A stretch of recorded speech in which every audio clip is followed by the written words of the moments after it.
สถานีวิทยุกระจายเสียงแห่งประเทศไทยจังหวัดเชียงใหม่คลื่น AM 1,476 กิโลเฮิรตซ์ทำการส่งกระจายเสียงจากอาคารเลขที่ 49 ถนนประชาสัมพันธ์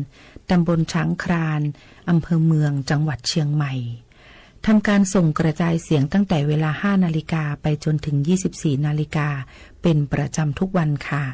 และต่อจากนี้ไปขอเชิญคุณผู้ฟังติดตามรับฟังรายการต่างๆที่น่าสนใจ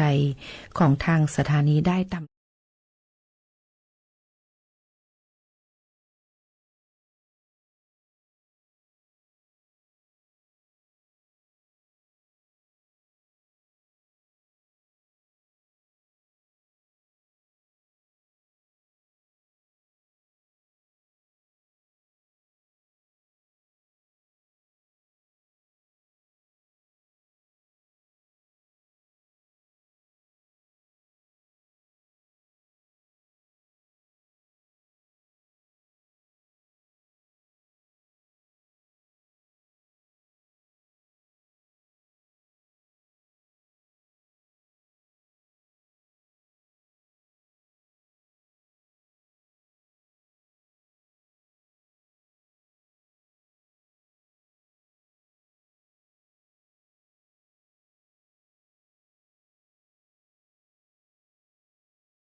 ประเทศไทย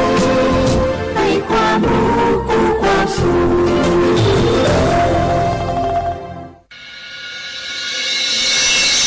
สถานีวิทยุกระจายเสียงแห่งประเทศไทยจังหวัดเชียงใหม่ AM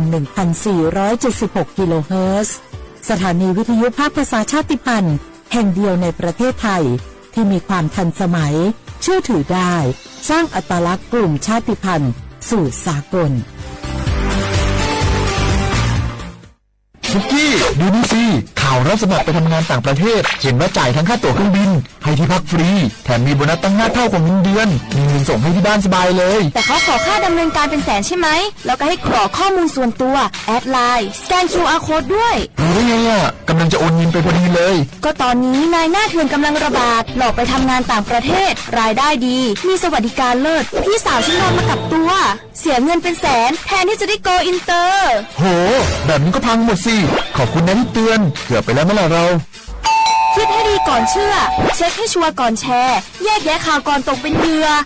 ไม่เชื่อไม่รีบไม่โอนโดยสำนักประชาสัมพันธ์เขต 3 กรมประชาสัมพันธ์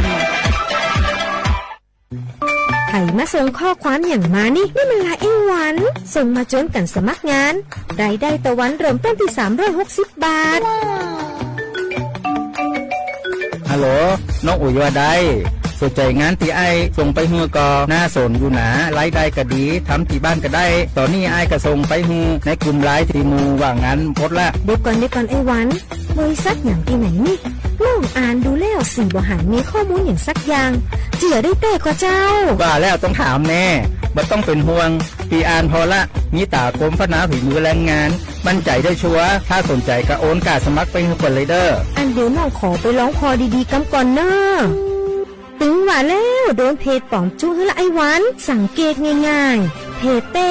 จื่อเพจต้องสะกดถูกและมีเครื่องหมายติ๊กถูกสีฟ้าตั้งหลังจื่อจำนวนผู้ติดตามนักตีสำคัญเปิ้นบ่มีนโยบายฮับงานไปทำตีบ้านนะเกือบไปแล้วเตือนเลยนะคะว่าอย่าลงเชื่ออะไรง่ายๆและขอความร่วมมือไม่ส่งต่อหรือแชร์ข้อมูลต่อในช่องทางสื่อสังคมออนไลน์ต่างๆหากสงสัยติดต่อหน่วยงานนั้นโดยตรงมั่นใจปลอดภัยกว่าค่ะสักนิดคิดก่อนแชร์ปรารถนาดีจากสำนักประชาสัมพันธ์เขต 3 กรมประชาสัมพันธ์สถานการณ์ภัยคุกคามทางออนไลน์ภัยทางการเงินเป็นปัญหาที่น่าหนักใจไม่น้อยด้วยมิจฉาชีพมีวิวัฒนาการพัฒนารูปแบบกลลวงมาหลอกสารพัดรูปแบบโดยรูปแบบการหลอกลวงที่พบบ่อยได้แก่หลอกขายของออนไลน์สร้างเพจสร้างโปรไฟล์ปลอมเน้นโปรโมชั่นขายถูกเกินจริงหลอกเปิดบัญชีม้าโดยให้เงินเจ้าของบัญชีเป็นการตอบแทนจากนั้นนำบัญชีไปรับโอนเงินที่ทำผิดกฎหมายหลอกกู้เงินส่งข้อความผ่าน SMS หรือโซเชียลมีเดียรวมถึงข่มขู่บัญชีไปพัวพันกับธุรกิจผิดกฎหมายหลอกลงทุนเช่นหลอกลงทุนแชร์ลูกโซ่สร้างบริษัทให้ดูน่าเชื่อถือให้ลงเงินหรือยื่นผลตอบแทนได้จริงในเดือนแรกๆและชวนให้ลงเงินเพิ่มรวมถึงลิงก์เข้าสู่แอปพลิเคชันปลอมไม่คลิกลิงก์เข้าสู่แอปพลิเคชันที่แนบมาพร้อม SMS ไลน์หรืออีเมลที่น่าสงสัยไม่ส่ง URL ของแอปพลิเคชันต้องสงสัยต่อให้ผู้อื่นมิจฉาชีพออนไลน์มักสรรหากลวิธีใหม่ๆมาหลอกล่อและโน้มน้าวผู้คนให้ตกเป็นเหยื่ออยู่เสมอดังนั้นต้องหมั่นติดตามข่าวสารและพึงระลึกไว้เสมอว่าบริษัทองค์กรและหน่วยงานที่น่าเชื่อถือต่างๆโดยเฉพาะสถาบันการเงินและหน่วยงานราชการจะไม่ขอข้อมูลเชิงลึกหรือให้ลูกค้าทำธุรกรรมต่างๆผ่านช่องทางออนไลน์ไม่กดลิงก์ไม่รีบโอนไม่ให้ข้อมูลด้วยความปรารถนาดีจากสำนักประชาสัมพันธ์เขต 3 กรมประชาสัมพันธ์10 วิธีเพิ่มความปลอดภัยทางไซเบอร์ใช้รหัสผ่านที่มีความยากต่อการคาดเดาเพื่อป้องกันการถูกแฮกหรือการเดารหัสผ่านอัปเดตซอฟต์แวร์และระบบปฏิบัติการเป็นเวอร์ชันล่าสุดเพื่อปรับปรุงระบบให้มีความปลอดภัยที่ดีขึ้นติดตั้งโปรแกรมต้านทานไวรัสและไฟร์วอลที่เชื่อถือได้เพื่อป้องกันไวรัสและโปรแกรมแอบแฝงที่อาจทำลายระบบใช้การเชื่อมต่อที่ปลอดภัยไม่ใช้ Wi-Fi สาธารณะเมื่อต้องเปิดเผย Wi-Fi ข้อมูลส่วนตัวหรือทำธุรกรรมสำรองข้อมูลที่สำคัญเป็นประจำเพื่อป้องกันการสูญหายหรือเสียหายในกรณีที่เกิดปัญหาทางไซเบอร์อย่าแชร์ข้อมูลส่วนตัวที่อาจเปิดเผยข้อมูลสำคัญหรือเป็นข้อมูลที่มีความเสี่ยงกับการถูกหลอกลวงหรือการโจมตีทางไซเบอร์ควรตรวจสอบ URL และอีเมลที่ไม่คุ้นเคยก่อนที่จะคลิกเพื่อป้องกันการติดเชื้อด้วยไวรัสและการโจมตีทางไซเบอร์ใช้แพลตฟอร์มอย่างน่าเชื่อถือและเช็คความปลอดภัยของเว็บไซต์ก่อนที่จะทำการซื้อสินค้าออนไลน์ตรวจสอบและปรับแต่งการตั้งค่าความ ความเป็นส่วนตัวของเว็บเบราว์เซอร์และโปรแกรมอื่นๆเพื่อป้องกันการเก็บข้อมูลส่วนตัวโดยไม่ได้รับอนุญาตและสอนและแบ่งปันความรู้เกี่ยวกับความปลอดภัยทางไซเบอร์กับครอบครัวและเพื่อนๆเพื่อเพิ่มความตระหนักรู้และป้องกันการเป็นเหยื่อของการโจมตีทางไซเบอร์รู้ภัยเข้าใจรับมือได้ด้วยความปรารถนาดีจากสำนักประชาสัมพันธ์เขต 3 กรมประชาสัมพันธ์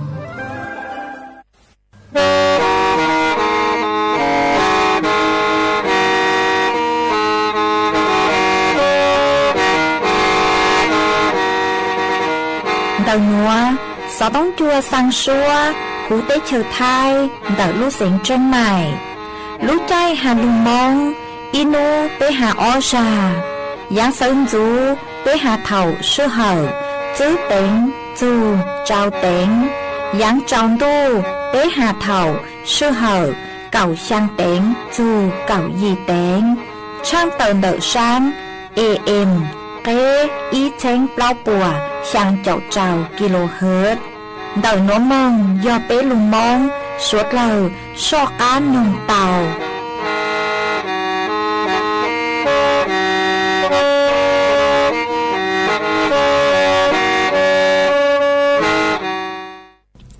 nhớ dùng ý trọng nạ dự cứ tin ninh chẳng suốt lời đợi núa cú mau nhà xịnh hàng dòng xa trọ cánh chân đủ số tông chua hà lưu mông đợi lúc xịnh tranh mày tuôn giữ ý trọng nạ dự cứ tin ninh chẳng suốt lời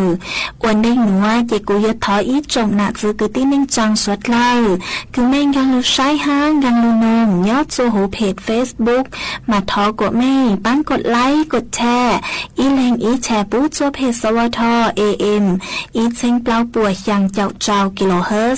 mà cú ở trong đào cho mấy suốt lời cứ mấy bán chân gàng số tông chua hà lưu mông đợi lúc xanh tranh mày ó cú hoàng hát cha sát hà ta mấy suốt lời yếu lùn rù cú nhó ổ phong như thảo bi mong chờ chua thảo sao mà cú yếu trang tàu chua ý trọng nạ chứ cứ tin ninh trang suốt lời tao bao hà ta nếu nua chỉ cú chua cái lúc chua suốt lời tao nó xưa ó hà ta linh thư cứ mua số chỉnh chênh nùa lò men đào số tông mong xưng trả mê vì yêu hà ta yêu cú chứ nhó chuan đợi số tông chua lợi tê yếu chứ mua linh thư lù dài mê lấy số tông chỉ cú trang tạo lên núa chùa ý trọng nạ chứ cứ tin ninh trang suốt lời tao bao chuan dưới núa chỉ bế mong cổng ký lò dậy ua kì nhà sông lô lê tu chi lệ tu cha thô mong gạo li ôn gạo cô yên nhỏ chơi rong po ta lê cương tao ba tờ đó phố tỏ cha chinh nhô tăng hạ sen cô yên tam vô lệ cha lệ tao lô mong gạo lì lu kí tỏ cha chinh nhô tăng lu tề chô lô mong gạo lì ôn gạo cô yên nhỏ chơi rong po ta lê cương tao ba tờ đó chi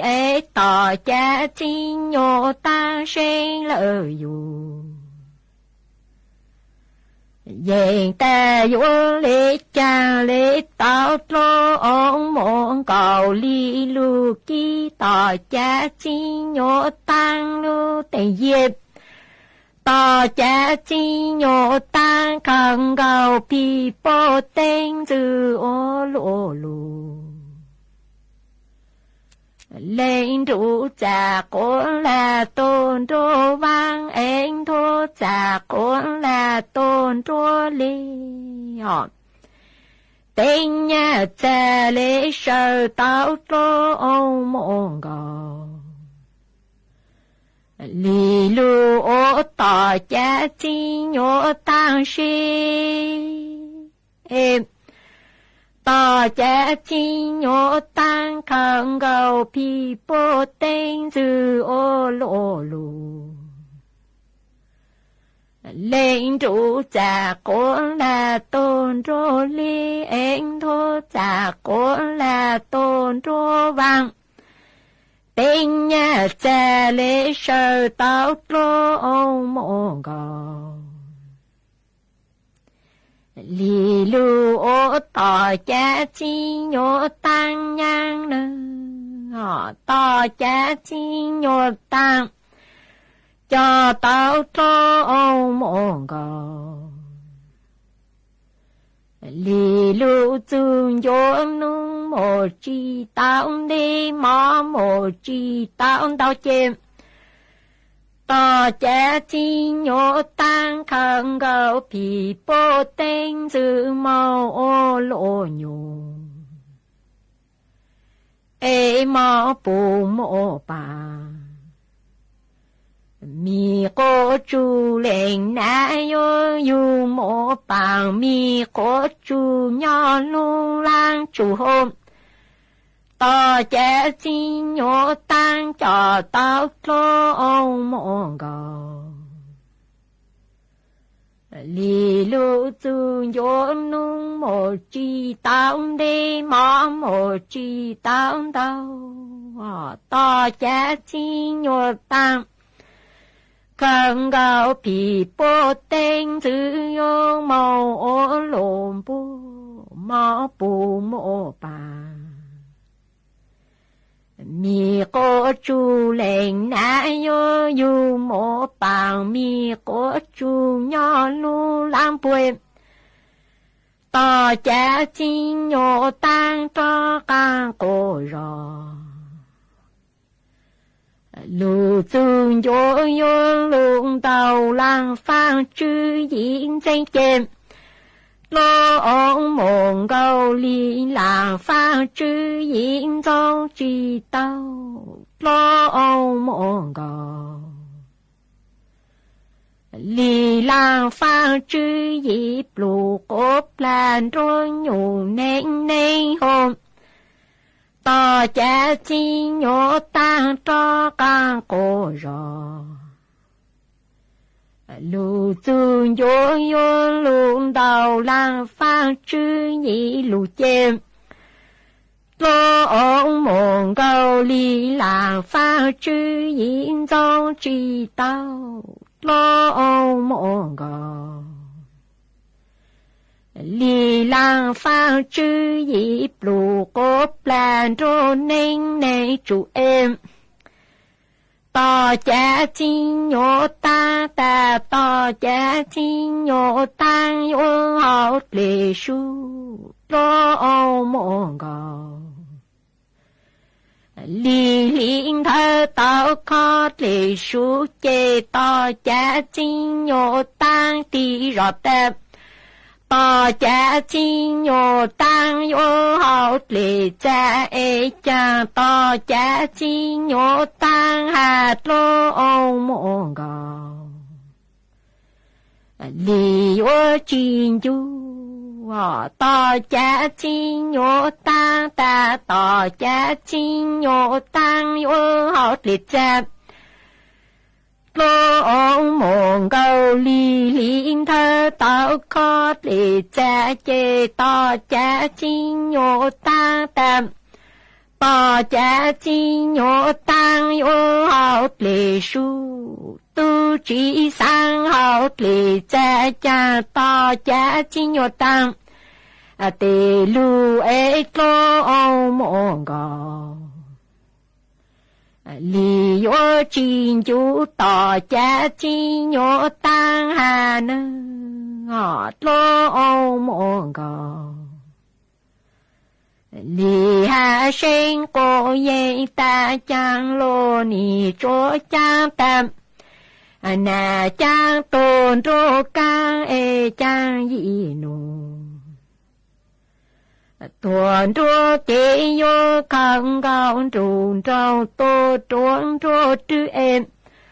có bao ta có tao cu ê có chín lu chàng chỉ cha cu ô cu lệ na lệ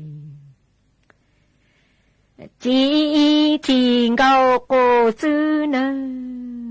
nà chang tôn rô cang chang dị nụ tuần rô kê yô khăn cao trùn trong tổ trốn rô cơm giờ có bao ta có tao cu ê có chính lu chàng chỉ cha cu ô cu lên nà lên chỉ thiên cầu con sợ nơ ta cha chính nhô tăng hà trô trô ông mong cầu lì tan lô nì trô cha ta dòng gà rong mòn tao em lung thoát dòng gàng lưu ôi tiệp dòng gàng tu chỉ sợ lưu chê cha cô cho cò kê con lưu cho màu ôn thành gò tổ cô sư a bê nu chang lô nì chỗ cha ta dòng gà rong mòn tao em lung thoát dòng gàng lưu ôi tê dòng gàng tu chi giờ tua chê cha cô cho cò kê con lưu cho mong uống cầu cô sư y phô lô ông mong cầu liền gì cô yên mạo dù tỏ bê cô số tỏ trong phố chi họ nhau chỉ hà sa sen cô yên tam tu ôn nhang lụ dù gì nó chiên cầu sư bồ tát chê cha cho con cô rồi mong du to cha chi nhô tăng ô chang lử cô chú cho si im lô ô mong cầu liền gì cô yên dù tỏ bê cô số tỏ trong phố lo chêm giàu chỉ hà sa sen cô yên ta tu ôn nhang lũ dù lỡ gì nó chiên cầu sư bồ tát chê cha cho con cô rồi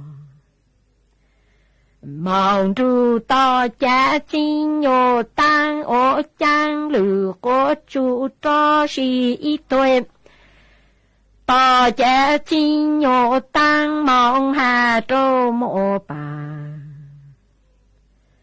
mi cô chú ta có bố yon đủ cú thòng xa lo công plơ họ cú yon một lô ô môn gò liên trào cô tú ta họ có bố yon đủ cú còn y tài lì mong gió tê ấy cú yo một lô ông mong cầu liên rau chêm mô bà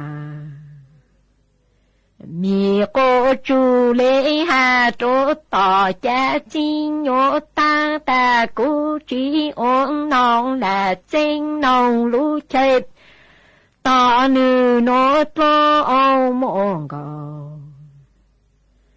lì tu chỉ rong lại ya ca yun lễ buồn đã có tơ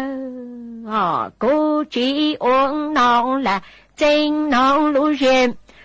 ta nên nốt lo ông mong cầu lì chỉ rong lại ya ca yun lễ buồn đã có tiền có chỉ sang đủ bê lì bê dù kế lô họ do dù kế đó xa em sao xa cô do mong lì dù kế lâu lên do mong mình nụ số mình chương dù kế tranh ra nè họ có chỉ sang đủ bê lì dù kê lối ya dù kênh đó plơ ê sao xa con rò mau liêm dù kê lâu lên nhỏ mong mình nụ xuống mình chứ dù kê trên đó nè vì dòng rằng mò tí dụ chê cha lê chênh là tí tô nê tô cái mùa lỡ tô mò con đi mô bằng mi có chú ôn cầu sư có nhanh nhỏ chỉ tạo sáng ta dụng màu chênh lệ tự chi lộ lỡ tổ mong con gì vì giờ rằng mò tí rồi chêm cha lễ cảnh là tí tô nê tô tổ chớ an mô bà mi có chú ôn cầu sư có nhanh nhỏ chỉ tạo sáng ta vô chênh lệnh tự chi lộ tổ của nhang em có chỉ tham đạo chữ gì lù lo chữ gì tô nhỏ chẳng chỉ mô y nu trao trao con đủ chỉ thông đợi nhà bố có chúa có chỉ cha ô chữ gì tô chữ gì lù nhà chẳng chỉ mô y nu bố có chúa chế yo phụ có chủ có tung mô ta có bố có rang chê có yo hạ chú tùng đủ chạy bị trô trong lò cú chính trụ có mô em có yo hạ chú đủ trong bị trô chạy lò cú chỉ ô còn đề tổ con lại chế yo chỉ là sinh sau bao giờ cho nó kể sang à kể nó cá nhớ rồng thế son rồi thì thấy cá mó kể nghề trâu chó muôn hung nhung nên gọi trí sòng một sao trí cho chua sòng giả lì xa vaccine thì thấy khó thì bật hay giáp quân trả xuyên trả kề quân trả cá ri trả một trò của HIV virus tập ác sẽ B C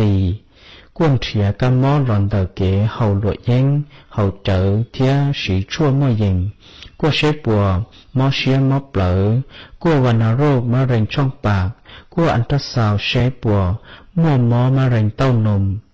qua chế bùa mua mó mà rèn làm say dày qua vana rô phá yát bài máy tập qua khẩn dao cầu nĩa qua chế bùa sinh tú khẽ gọt dao tí thái thiết cho lúc chế gọt xó mô mê nhụa mong dĩ tông đào sọ bò sọ cho bơ sọ tông nhò ý bế bế sùn sọ bò sọ cho kể chân mải nhò sùn chí bế o dì chí bế chí chí đôi nó là chứng mong bơ sọ tông trao cho thủ lộ giấy nhò ý trao sùn sùn thiết cho mò mò lư hào nhò ý bế o bế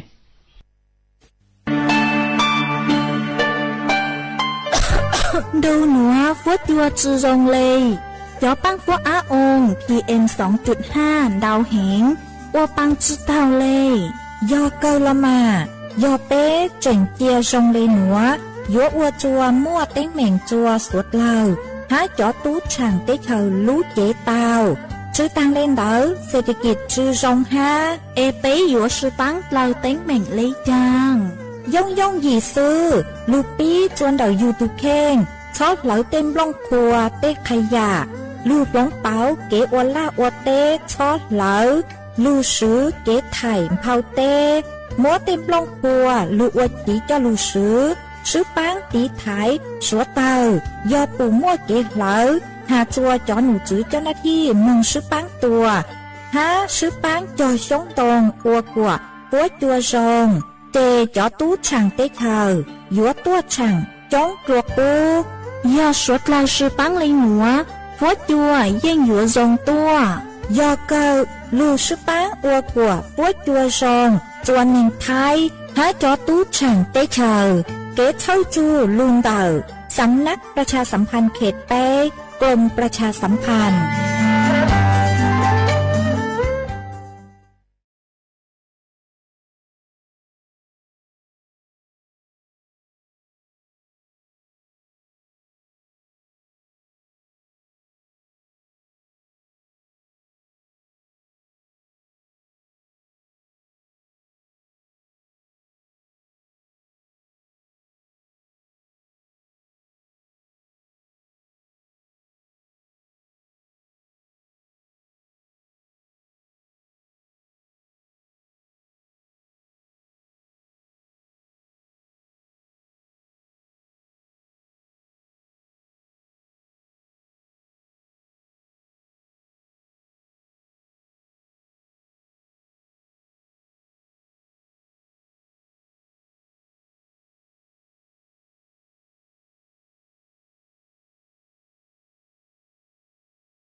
ส่วนจื้อหนัวกูอยู่มวยอีช่างโลเป้าคือหาโจจื้ออาการคืออวดตัวอยู่เป้าหาตาอยู่ลูกจีเตาใจจ่อกังหม้อเบาหวานเลยจะหลุดถังตัวไปสวดเลยเตาเป้าย้อนตัวนุตีเก่าช่างลูกออลินโดชงออเช้งจื้อปัวเจ้าเจ้ายีนายแพทย์เจตบุญยวงศ์วิโรจน์ย่อรองผู้อำนวยการโรงพยาบาลมหาราชนครราชสีมาเต่าไต่ต้วนถัวเต่าส่วนเต่านิวโตเฟซบุ๊กหาตาซื้ออาการคืออวดซวยอยู่เป้าหาตาอยู่เตาหม้อเบาหวานเราย่อมัวเจ้าเลยหนัวอีอยู่ยงคงว่าเฮาเล่เราซื้อยงแข่งไข่เล่แหงมาอยู่ว่าไข่เล่ห้าเฮาเล่นดาวกลัวเลยสดซัวจอดย่อหาตาเล่นเธอนึ่งจงอย่างจงเลยหนัวสังเฮาเล่สดซัวรู้สึกเฮามันไว้ให้อีอาการคืออวดซวยอยู่เป้าหาตาอยู่ลูกจีเตาใจจ่อกังหม้อเบาหวานเหล่าหนอย่อยู่ยงคงว่าจอจื้อแหงชื่อเสียงยอดเถามอนโดมาปกติตัวหนึ่งว่าอยู่ว่าจอจื้ออินโนยอจื้อจู香ราตั้งชื่อยอหาตาเล่งเตือคือจอจื้อแหงดาวกลัวคือจื้อจู香รามาอยู่จูเตาใช้อยู่ตัวเข่งเสยอยู่ปวดเตาหม้อจ่อกังหม้อเบาหวานเนาะไปอยู่ใช้ปล้างแหงเราซื้อยอนอนบอกตีเรายิ่งนอจื้อเจ้ามาสังนอชัวอย่างชัวรู้สึกเฮาเลยหน่วยอีอาการคืออวดซวยอยู่เป้าหาตาเตาหม้อจ่อกังหม้อเบาหวานเหล่าฮะหนอเปล่าอยู่หยวนแข็งอวดลั่นจื้อเหล่าทรงอย่างเลยคือชื่อมั่วโซเลยขอหนูกูอีขอคืออวดซวยอยู่เป้าหาตาเตาหม้อจ่อกังหม้อเบาหวานเหล่าฮะอีขอจนจื้อต่อกังเกิลย่อมั่วจอรอยดำเราซื้อยอเต้ขอลูกลูยอส่วนเดาอยู่ลูกจิตลังฮานเดาเต้ข้อพับคือยอส่วนเดาอยู่ใช้เต้มันอยู่เต่าอีจอกวันหนังลูกลูยอส่วนเดาเต้งเดาฮานยอส่วนเดาอยู่ลูกขอจูเต้งเดายอฮัตตาจื้อเลยหนัวเจหนูกูยออีขอคืออวดสวยอยู่เป้าฮัตตาเตาใจจอกังหม้อโรคเบาหวานเลยฮะมายอฮัตตาเล่งตือคือมั่วจออาการเจอเลยคือกูเตาถังโลนว่าเจจอหมูจัวจอคือชั่วปัวปังชนจัวใส่ปวยยอจอกังหม้อเบาหวานเนาะเจกูจัวมัวจังลูเป้าหนัวจะลูถังคาจัวไปสวดลายเตาเป้าเลยหนัวซื้อจวนจัวหนัวเจไปจอกังหงกงกีหล่อใส่อ้วกี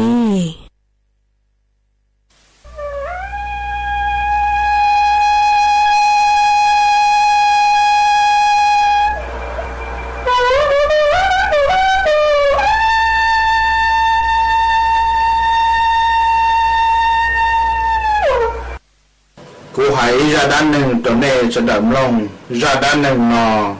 mình giờ ý ra đan nừng của dòng hành mới cho là hai trâu nên cho mình tôi mình nhỏ cho và nên nhẹ nên chỉ nhiều tao nên trên trong chỉ giàu nó chỉ giàu hào lão sĩ nhiều tao nên cho sự lão sĩ bằng địa sĩ nên chỉ cho sĩ lâu nên sĩ đào sĩ cha sĩ chê trời trong là这是路的人只鸟，每是了反是的闹，或者这了要去啥去，这人没当门打理，嘛要的呢，让单人呢要一让单人我容hành，有老些都那叫咪都咪鸟，老是那些道要能对我这种弄了那些，铁口叫老师呢那些有八的都有。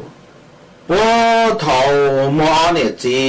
有到招人多的头妹了，K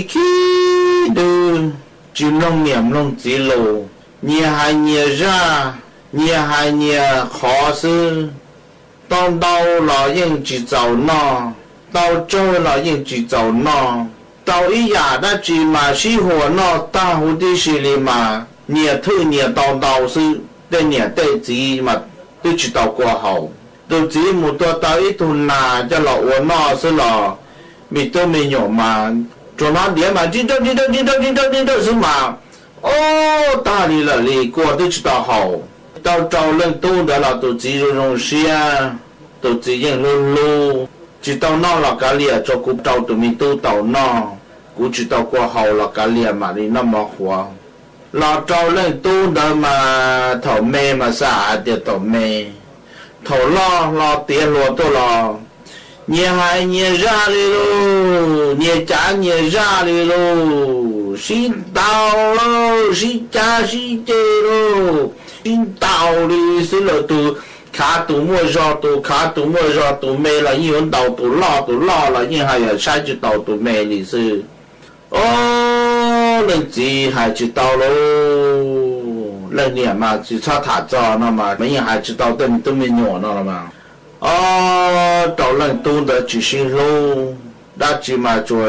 cha con chùa rò sư đã chỉ mà chùa cha con dân sư tàu ấy họ từ mà nhiệt thư nhiệt tàu sư si chân hậu gọi sẽ là từ tàu nọ sư chế tổ chí hai chữ tàu lô xin tàu chế nhiệt vô kia nhiệt mùi nó lô lọt tiết lụa taเลยchế nhiệt thư nhiệt mà mua nhiệt ròเลยchế sông tra chế vô kia mùi lại ô lần chỉ có khoa lần chỉ hai tia chả mi tu cú yêu tàu nè cú tư rồi rong xia hay tiệt cú yêu tàu trâu lần tu hay tàu ít ba tu chỉ cú là chỉ chọn nhẹ giờ này sẽ đào lu cú chỉ cú nói ít tu ít luôn chỉ trả cá lọt cho chỉ cú tư chỉ sau lợ ôi cha cú tu nè tàu nọ tàu hậu thầu mê mà cú lu nè cú chỉ tàu nọ là chỗ nè tàu nọ xa thì nè lọ tuổi nè yêu thị xa nè yêu chân xa này cha nên những lo những mua do nên những sao kia được cú là suy cú lâu rồi là thế nên chỉ mua cú cho bỏ chơi mà ô chỉ dùng xe liền nơi cho mình nhỏ nơi nó lo cho mình nhỏ chim lâu lên mà nhà tu nhà trap đi lại liền ra chứ tu chỉ có qua tu chỉ tiền liền để hai lên nó rồi nó rồi cơ lý cha là nên những nhà kia nhà mua cả ta nhà những mua nhà xứ nó nằm mà cú thọ nên rồi nó rồi cơ thọ thì tia của bà sinh yêu tao nên là sẽ đầu tiên là chứ tao rồi nó bé vô có rồi cơ có hai bé có yêu có bé ở đa chỉ sẽ đầu tiên là tụi chỉ tiên là thì hai nó đâu nè lý cha là nè yêu kia mồ nó chứ nếu là muốn chơi ở tụ bà là đâu cũng nè cho lão đâu cũng sai đam mua cho nên muốn này cái này là cũng hai chỉ tao này đi là tao cơ ý là ở tụ bà có số gì cũng bây giờ chơi tao cơ là muốn chơi cho ít lần ở tù bà cho bà có luôn đi tè nó lò nè ít lần chơi tàu ở tù là cho chơi cho lần gì ít tù cho cú tua ít tù có tua được co chơi nhiều tù chơi ta cho trâu tù bà cho là trâu lần gì chơi lần gì mua trâu tù bà được cho là bà kia mua cho rồi cho là bà kia uy bó bà còn chú chỉ chỉnh kêu uy bó ta chơi lần gì thế này tiệt lý cha là của hai chú tàu này là này có một cái nhiều lắm nhiều tụ ba được co do có lọ tàu nó là cái có một co cũng chỉ hai co là đi bạn nó xin mà đây một cái lọ tàu này đảm bảo đi nó chỉ có cái lọ tụ ba nó mà nhiều lọ nhiều tụ kinh quân nhưng mà như khá thì tiền tại dùng gì thì tiền nhiều lọ nhiều tụ ta chỉ lên chỉ tiền lấy tiền giờ này lọ này cho ta là nó chơi nên lên từ lọ tàu khánh được nọ trâu tu được nọ nè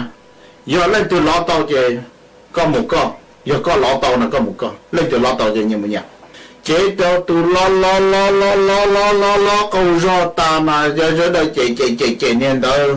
còn mà chỉ tao hồ lũ sĩ chế cho cú sẽ mà chế được tu lo chỉ tàu đi trâu tụ bảo bao tụ chua là chỉ bao lò là chỉ lò chỉ tàu là chế trâu tụ họ lò để liệt ta họ tụ là cả nên nó họ đâu gì ta câu do ta chỉ tàu đi ta đó trâu lần để lò chỉ tàu chứ lò rau tí cho nhau quan ta sẽ khi là gì chứ chế đó tụ là để liệt ta chỉ cả lò rồi chế đó tụ là tụ để liệt ta chỉ cả lò rồi chỉ là chỉ muốn lên từ lò tàu đi rồi tí bao là sự gì nó chỉ tao là lên gì thế này hai tia cho mình nhỏ cũng hai chỉ tao nè giờ này nhiều mua nhiều chỉ dùng đi cho bà nó sẽ là mà nhiều mua nhiều ấy tụi nhỏ cá trong tụi nhỏ cá hà có khứ tàu có khứ cô khứ tàu cô mua nhỏ cô có nhỏ có chỉ này chỉ mua cái gì ba này chỉ mua cái gì thau này tụi mua tàu dùng là lối chính trái này ตัวเขาโมโอตัวอยู่เกอตัวเพลลุยจินชัยเน่ลูกสาวตัวเน่จะลุยจินชัยลูกสาวล้อเน่ตัวเน่จะไปอีเรื่องตัวอีทุนตะกอสนาเน่ล้อจะยุ่งยีเกินกอละมาเดี๋ยวสิเน่เจ้าเล่นเน่กงเราอีปอลินอเน่ชีลูเน่ชีป่าก็จั่วตรงนี้กูป่าปอนอเล่นตัวอยู่ตัวเน่ตัวจิตเตาเน่จิตช้อยสาคีมาเน่ตัวล่อแล้วเล่นตัวเตาเราชีไฟเสด็จนอ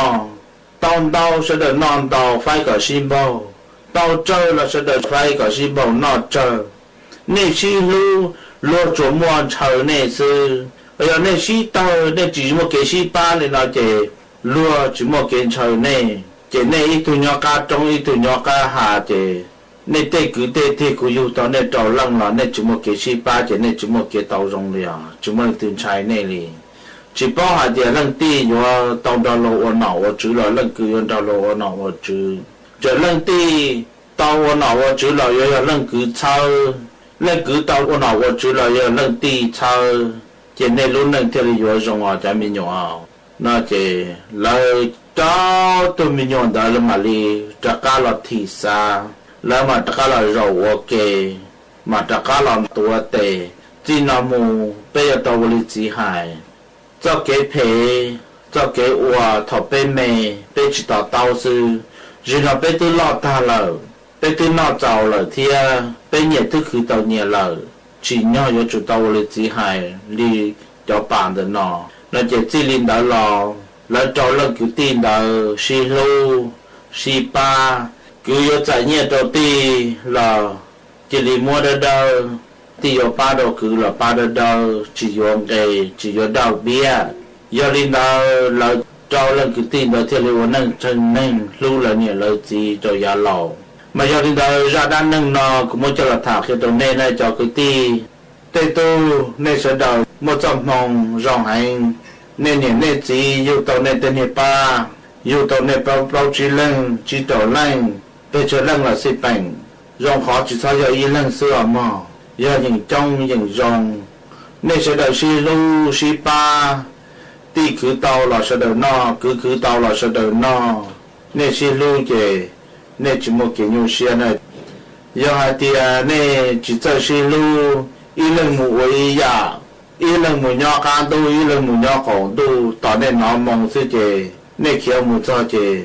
nên tụ cứ tin đấy tự chính thao nên nhỏ rồi cho thầu một tấm bằng về nên kiểu mù cho về nên tôi một ba chỉ tàu có nó giờ họ chân mỗi cho là hải đan năng thì nó khi đó này cú bỏ hay tiền chẳng chẳng hay trong tập bé trồng cứ thi sẽ đầu bây giờ một cứ một thi cho trong cú mua cho là hải đó này nên một cho trong mà cú mua cho là hải đó này giờ nên một mong nên nhỉ nên chỉ lần từ tàu nên một lâu chỉ lần nên ít lần sau ít lần ba ít lần tây thầu tây tù mua tây tù họ chỉ mua là xí ba nên theo lý tàu rồng nên theo mua cho cái xí lu cho yếu đa chỉ là sẽ đầu ý ya mà theo lý cho cái hay thì sẽ đầu xí ba tàu cũng mua cho là hà lý nó trâu nè ở trong tàu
giờ sớm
trong nạt giữ của tí minh trang suốt lời lúc sư hỏi cú tăng lời chỉ cú dọn giải ý trong nạt giữ của tí minh trang suốt lời lên ngõ sư bế mảng chó cắn lưu xin rứt lùa chuẩn đợi đủ sự tông chua hà lưu mông đợi lúc sinh tranh mài tàu chuột chuột nu ý nu bế hạ ó ra giáng sống dú do thảo giữ tính dù trao tính giáng trong đu do thảo cậu giang tính dù cậu dị tính nếu mua chỉ cú dọn giải mấy mong lên ngõ lợi sư ý thọ chỗ của mê chuột chua lên chuột tù chuẩn giữ chỗ ký nó cắn nhỏ rồng suốt lời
ý rong rong sa có xin nương có lu cụ cho nu lòng bỏ bỏ cụ rong bông gâu li cụ bỏ có cơn gió có chỉ của mình cụ hư đã có gì lo ấy gì ua cũng nhẹ có chỉ mấy năm mưa có chỉ của mình cụ hư thọ ua sẽ đưa thọ lu cụ yên lành đúng thọ có lu cụ li cụ lu ca năng ngờ mẹ có chỉ có do họ chỉ nung u nhìn đau cái gì mất san này tu mà cô trưa chỉ cho có muốn chân lúa và nhẹ trên vua hư sự có lối tuổi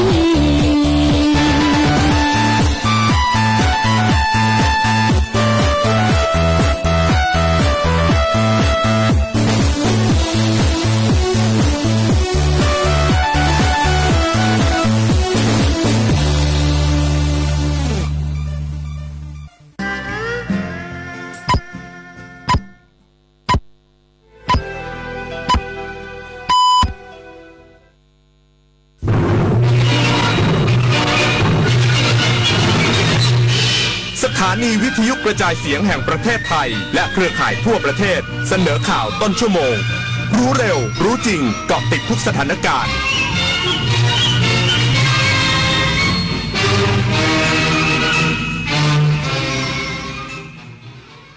รับฟังข่าวต้นชั่วโมง 6 นาฬิกากับผมบุญมาศรีหมาดครับ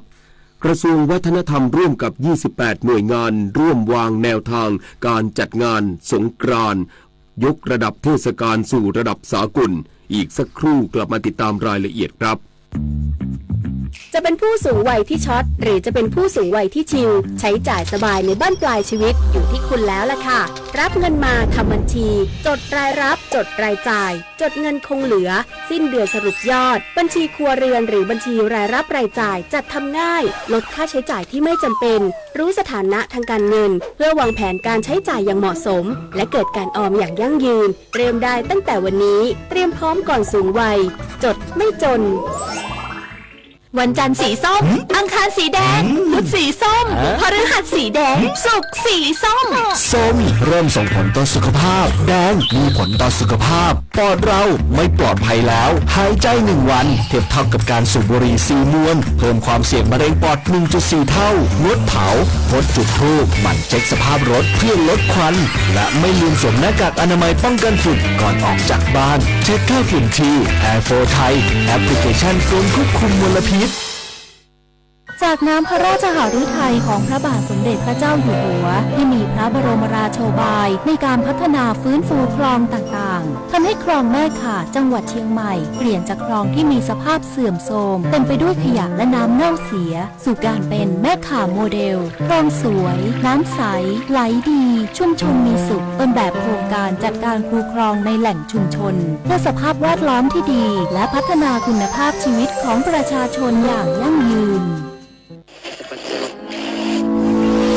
95 ปีวิทยุกระจายเสียงไทยจากอดีตสู่ปัจจุบันและก้าวต่อไปในอนาคตปรับตัวสู่ยุคดิจิทัลสร้างสังคมแห่งการเรียนรู้เพื่อพัฒนาคนพัฒนาชาติพร้อมส่งต่อข่าวสารสาระและความบันเทิงฟังสดได้ทุกช่องทาง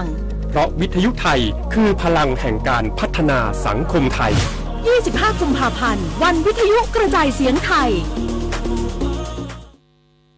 กระทรวงวัฒนธรรมร่วมกับ28หน่วยงานร่วมวางแนวทางการจัดงานสงกรานต์ยกระดับเทศกาลสู่ระดับสากลพร้อมกำหนด4มิติ17มาตรการจัดงานเน้นย้ำสร้างความปลอดภัยแก่นักท่องเที่ยวอย่างสูงสุดนางสาวสุดาวันหวังสุภกิจโกศลรัฐมนตรีว่าการกระทรวงวัฒนธรรมกล่าวว่าได้หารือร่วมกับคณะกรรมการบูรณาการเพื่อกำหนดแนวทางการจัดงานประเพณีสงกรานต์โดยมีผู้แทน28หน่วยงานภาครัฐและเอกชนร่วมประชุมครั้งแรกที่ประชุมได้ร่วมกันกำหนดแนวทางการยกระดับสงกรานต์ไทยสู่เทศกาลระดับโลกสอดรับแนวทางขับเคลื่อนซอฟต์พาวเวอร์ของรัฐบาลที่ตั้งเป้าให้ไทยเป็นหมุดหมายเดินทางมาเทศกาลสงกรานต์กำหนดจัดงานภายใต้แนวคิดสงกรานต์บ้านฉันสีสัน สันต์แบบไทยสุขไกลทั่วโลก One in Lifetime Experience สงกรานต์ in Thailand สื่อว่าคนไทยพร้อมเป็นเจ้าบ้านที่ดีและช่วงเวลาแห่งความรักความกตัญญูความสุขในครอบครัวส่วนภาษาอังกฤษหมายถึงเชิญชวนชาวต่างชาติมาสัมผัสประสบการณ์สงกรานต์ไทยซึ่งเป็นเทศกาลระดับโลกสักครั้งหนึ่งในชีวิตการจัดงานนำเสนออัตลักษณ์ของแต่ละภูมิภาคกำหนดแนวทางการรณรงค์4มิติ17มาตรการรณรงค์เน้นสืบสานประเพณีที่ได้รับการประกาศขึ้นทะเบียนเป็นมรดกภูมิปัญญาของโลกส่งเสริมการต่อยอดเทศกาลสงกรานต์แบบใหม่ๆรวมถึงขอความร่วมมือร่วมกันกำจัดขยะหรือลดขยะให้เป็นศูนย์ทั้งนี้จะหารือเพื่อเตรียมงานต่อเนื่องเพื่อให้การจัดงานปีนี้ดึงดูดนักท่องเที่ยวให้เข้ามาสัมผัสกระตุ้นเศรษฐกิจทุกภาคพร้อมเน้นย้ำสร้างความปลอดภัยแก่นักท่องเที่ยวสูงสุดมาริชโยรายงานเทศบาลเมืองกระทู้จังหวัดภูเก็ตเตรียมพื้นที่ร่วมเฉลิมฉลองงานประเพณีถือศีลกินผักจังหวัดภูเก็ตครบรอบ200ปีส่งเสริมและอนุรักษ์วัฒนธรรมประเพณีท้องถิ่นต่อยอดการท่องเที่ยวเชิงวัฒนธรรมนาย วณียุทธ สุทธิกุลนายกเทศมนตรีเมืองกระทู้เปิดเผยว่าเทศบาลเมืองกระทู้ได้มีการขับเคลื่อนในการเตรียมความพร้อมการร่วมจัดงานครบรอบ200ปีงานประเพณีถือศีลกินผักจังหวัดภูเก็ตซึ่งเป็นที่ทราบว่าอามกระทู้หรือศาลเจ้ากระทู้ศาลเจ้าแห่งแรกที่มีการประกอบพิธีถือศีลกินผักของจังหวัดภูเก็ตโดยในปีนี้นับเป็นปีที่200ของการจัดงานถือศีลกินผักโดยสมาคมอามภูเก็ตร่วมกับภาคส่วนต่างๆจะมีการจัดงานครบรอบ200ปีอย่างยิ่งใหญ่ทั้งนี้เทศบาลเมืองกระทู้มีนโยบายในการส่งเสริมประเพณีท้องถิ่นให้เยาวชนรุ่นต่อไปได้เข้ามามีส่วนร่วมและหวงแหนจึงได้มีการเตรียมความพร้อมในการสนับสนุนการจัดงานครบรอบ200ปีประเพณีถือศีลกินผักจังหวัดภูเก็ตโดยการสนับสนุนกิจกรรมของอามกระทู้พร้อมกับการตกแต่งพื้นที่เทศบาลเมืองกระทู้ไว้คอยต้อนรับผู้มาเยือนในช่วงดังกล่าวและการเปิดพื้นที่บริเวณหน้าสำนักงานเทศบาลเมืองกระทู้เป็น1พื้นที่ของการจัดงานที่จะมีกิจกรรมมากมายทั้งนิทรรศการประวัติความเป็นมาของอามกระทู้ประวัติประเพณีถือศีลกินผักจังหวัดภูเก็ตและการแต่งเมืองอย่างสวยงามด้วยมังกรมงคล3สีคือมังกรทองมังกรขาวและมังกรเขียวและเรือกำปั่นที่เป็นส่วนหนึ่งของประวัติต้นกำเนิดประเพณีถือศีลกินผักนวพันธ์พรายพันธ์สวทภูเก็ตรายงานปิดท้ายที่กระทรวงแรงงานประกาศยกย่อง30สตรีทำงานดีเด่นเนื่องในวันสตรีสากลประจำปี2568นายพิพัฒน์รัชกิจประการรัฐมนตรีว่าการกระทรวงแรงงานกล่าวว่าได้คัดเลือก30สตรีทำงานดีเด่นแห่งปีเพื่อมอบรางวัลสตรีทำงานดีเด่นเนื่องในวันสตรีสากลประจำปี2568เพื่อเป็นแรงบันดาลใจให้แรงงานหญิงทั่วประเทศโดยปีนี้มีผู้ได้รับการคัดเลือกจากหลากหลายสาขาอาทินางสาวถาปณีเกียรติไพบูลย์ผู้ว่าการท่องเที่ยวแห่งประเทศไทยเป็นสตรีผู้บริหารรัฐวิสาหกิจดีเด่นเชอรี่เข็มอักษรสิริสุขะนักแสดงศิลปินสตรีดีเด่นนางสาวสกุลรัตน์ยศเรืองศักดิ์ประธานสหภาพแรงงาน ETA สตรีเครือข่ายแรงงานสัมพันธ์ดีเด่นพร้อมผลักดันร่างพระราชบัญญัติคุ้มครองแรงงานในการเพิ่มสิทธิ์วันลาเพื่อคลอดบุตรของลูกจ้างหญิง120วันโดยได้รับค่าจ้าง60วันและให้ลูกจ้างชายมีสิทธิ์ลาเพื่อช่วยเหลือคู่สมรสซึ่งคลอดบุตร15วันโดยได้รับค่าจ้าง 100% สำหรับสิทธิประโยชน์ของผู้ประกันตนได้ปรับปรุงแก้ไขพรบประกันสังคมพุทธศักราช2533เพิ่มเงินสงเคราะห์การหยุดงานเพื่อคลอดบุตรจาก90วันเป็น98วันและจัดตั้งศูนย์ที่ปรึกษาแรงงานหญิงซึ่งในปีนี้ได้เริ่มนำร่อง10จังหวัดในพื้นที่อุตสาหกรรมนิตยาคุณสิมรายงานจบข่าวบุญมาศรีมาศอ่านรับฟังข่าวครั้งต่อไปเวลา 7 นาฬิกา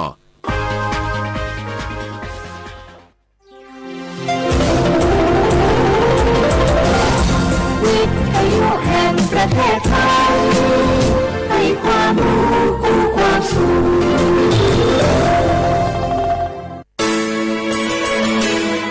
สถานีวิทยุกระจายเสียงแห่งประเทศไทยจังหวัดเชียงใหม่ AM 1476 กิโลเฮิรตซ์สถานีวิทยุภาคภาษาชาติพันธุ์แห่งเดียวในประเทศไทยที่มีความทันสมัยเชื่อถือได้สร้างอัตลักษณ์กลุ่มชาติพันธุ์สู่สากลเจ็บป่วยฉุกเฉินวิกฤตอันตรายถึงชีวิตคนไทยทุกคนใช้สิทธิเจ็บป่วยฉุกเฉินวิกฤตเข้ารักษาโรงพยาบาลใกล้ที่สุดได้ทันทีไม่เกิน72ชั่วโมงตามนโยบายรัฐบาลให้ความคุ้มครองสอบถามเพิ่มเติมสายด่วนสปสช1330ตลอด24ชั่วโมงอยากรู้จังใครบ้างนะ7กลุ่มเสี่ยง ฉีดวัคซีนไข้หวัดใหญ่ใช้สิทธิบัตรทองได้ไม่เสียค่าใช้จ่ายง่ายๆแค่ใช้แอปเป๋าตังค์ตรวจสอบสิทธิกดเลือกกระเป๋าสุขภาพก็รู้แล้วแถมจองคิวฉีดได้ด้วยที่สถานพยาบาลในระบบบัตรทองรีบๆกันหน่อยนะแค่ถึงเดือนสิงหาคมนี้เท่านั้นสิทธิสร้างเสริมสุขภาพและป้องกันโรคดีกองทุนหลักประกันสุขภาพแห่งชาติหรือบัตรทอง30 บาทสอบถามเพิ่มเติมที่สายด่วนสปสช1330ตลอด24ชั่วโมง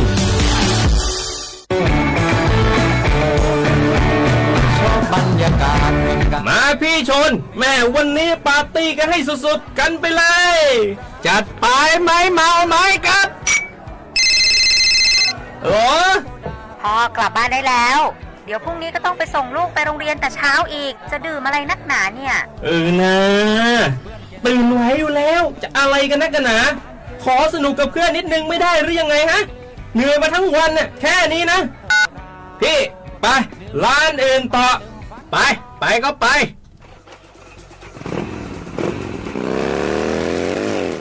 เฮ้ยพี่ทำไมรถคันนี้มันขับช้าจังเลยเนี่ยแซงเลยแซงเลยแซงไฟแดงอ่ะฝ่าไปเลยพี่ตรงนี้มันไม่มีกล้องไม่โดนจับชัวร์เอาวะไปก็ไปเฮ้ยพี่ระวังรถ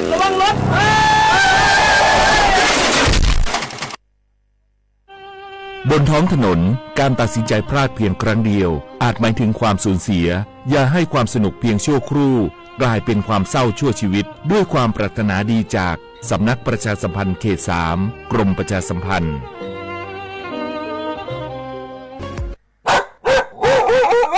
นี่ครับมีหมายที่ไหนบอกหูเฮาอยู่หน้าบ้านผมเลื่อนเข้าบ้านคือบัตันเลยระวังเนอะบดีไปแย่ก็ว่าคุยมันนะกระเดียวมันจะคบก็ว่าควรเอาได้เนอะแล้วถ้ามันคบหรือว่าควรจะเป็นอย่างนักกว่าครับก็อาจจะเสี่ยงเป็นโรคพิษสุนัขบ้าได้หูก่อโรคพิษสุนัขบ้าเป็นโรคติดต่อที่มาจากสัตว์เลี้ยงลูกด้วยนมเกิดจากเชื้อไวรัสปะได้ในตึงม้าแมวลิงหนูค้างคาวกระรอกงัวควายแล้วก็บ่ใช่เฉพาะแต่หน้าหอนเต้าอันที่จะมีการระบาดของโรคแต่แล้วเนี่ยบอกว่าจะฤดูกาลไหนก็สามารถที่จะพบโรคพิษสุนัขบ้าได้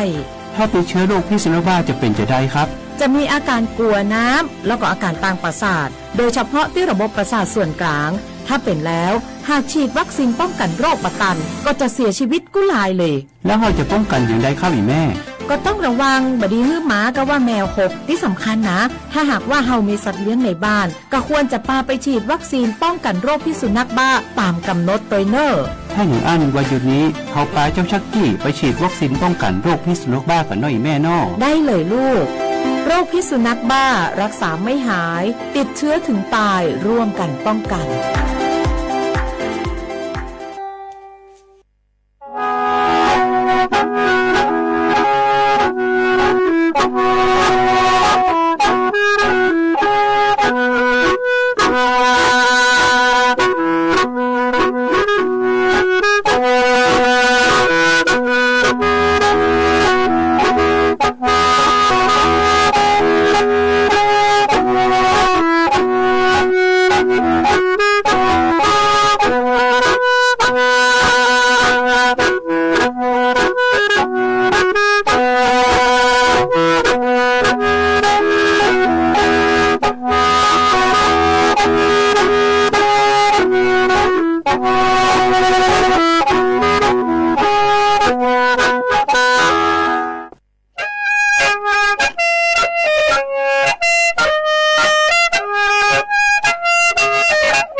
你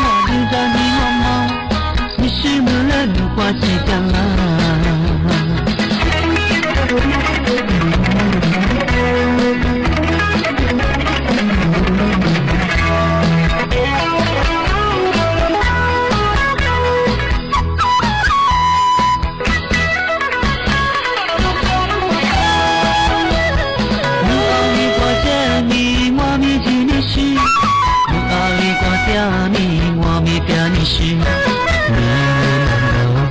你是那女子，让你马挂努的里松家，努基罗的里你在松家喽，努基罗的里就在你我喽，是你我就绕沙喽，让你马挂努的里松家。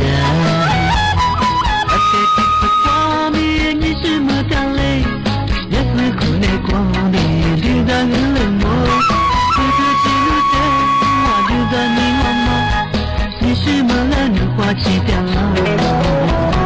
是在等了那米，你是么掉泪？也不可能光明，你在旁边摸，这个记录的，我就在不讲嘛，你是么冷的花期掉了。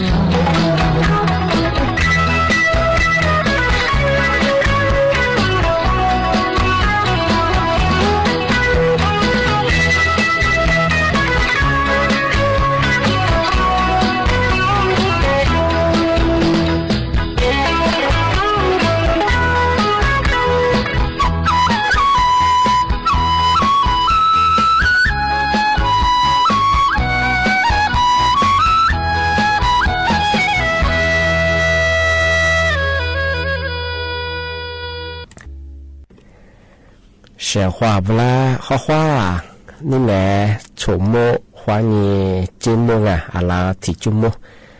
啊我李松我多做的话不了啊，啊我李松我ปากกากูไม่ยาวลิสงช่วยกูเนี่ยถ้า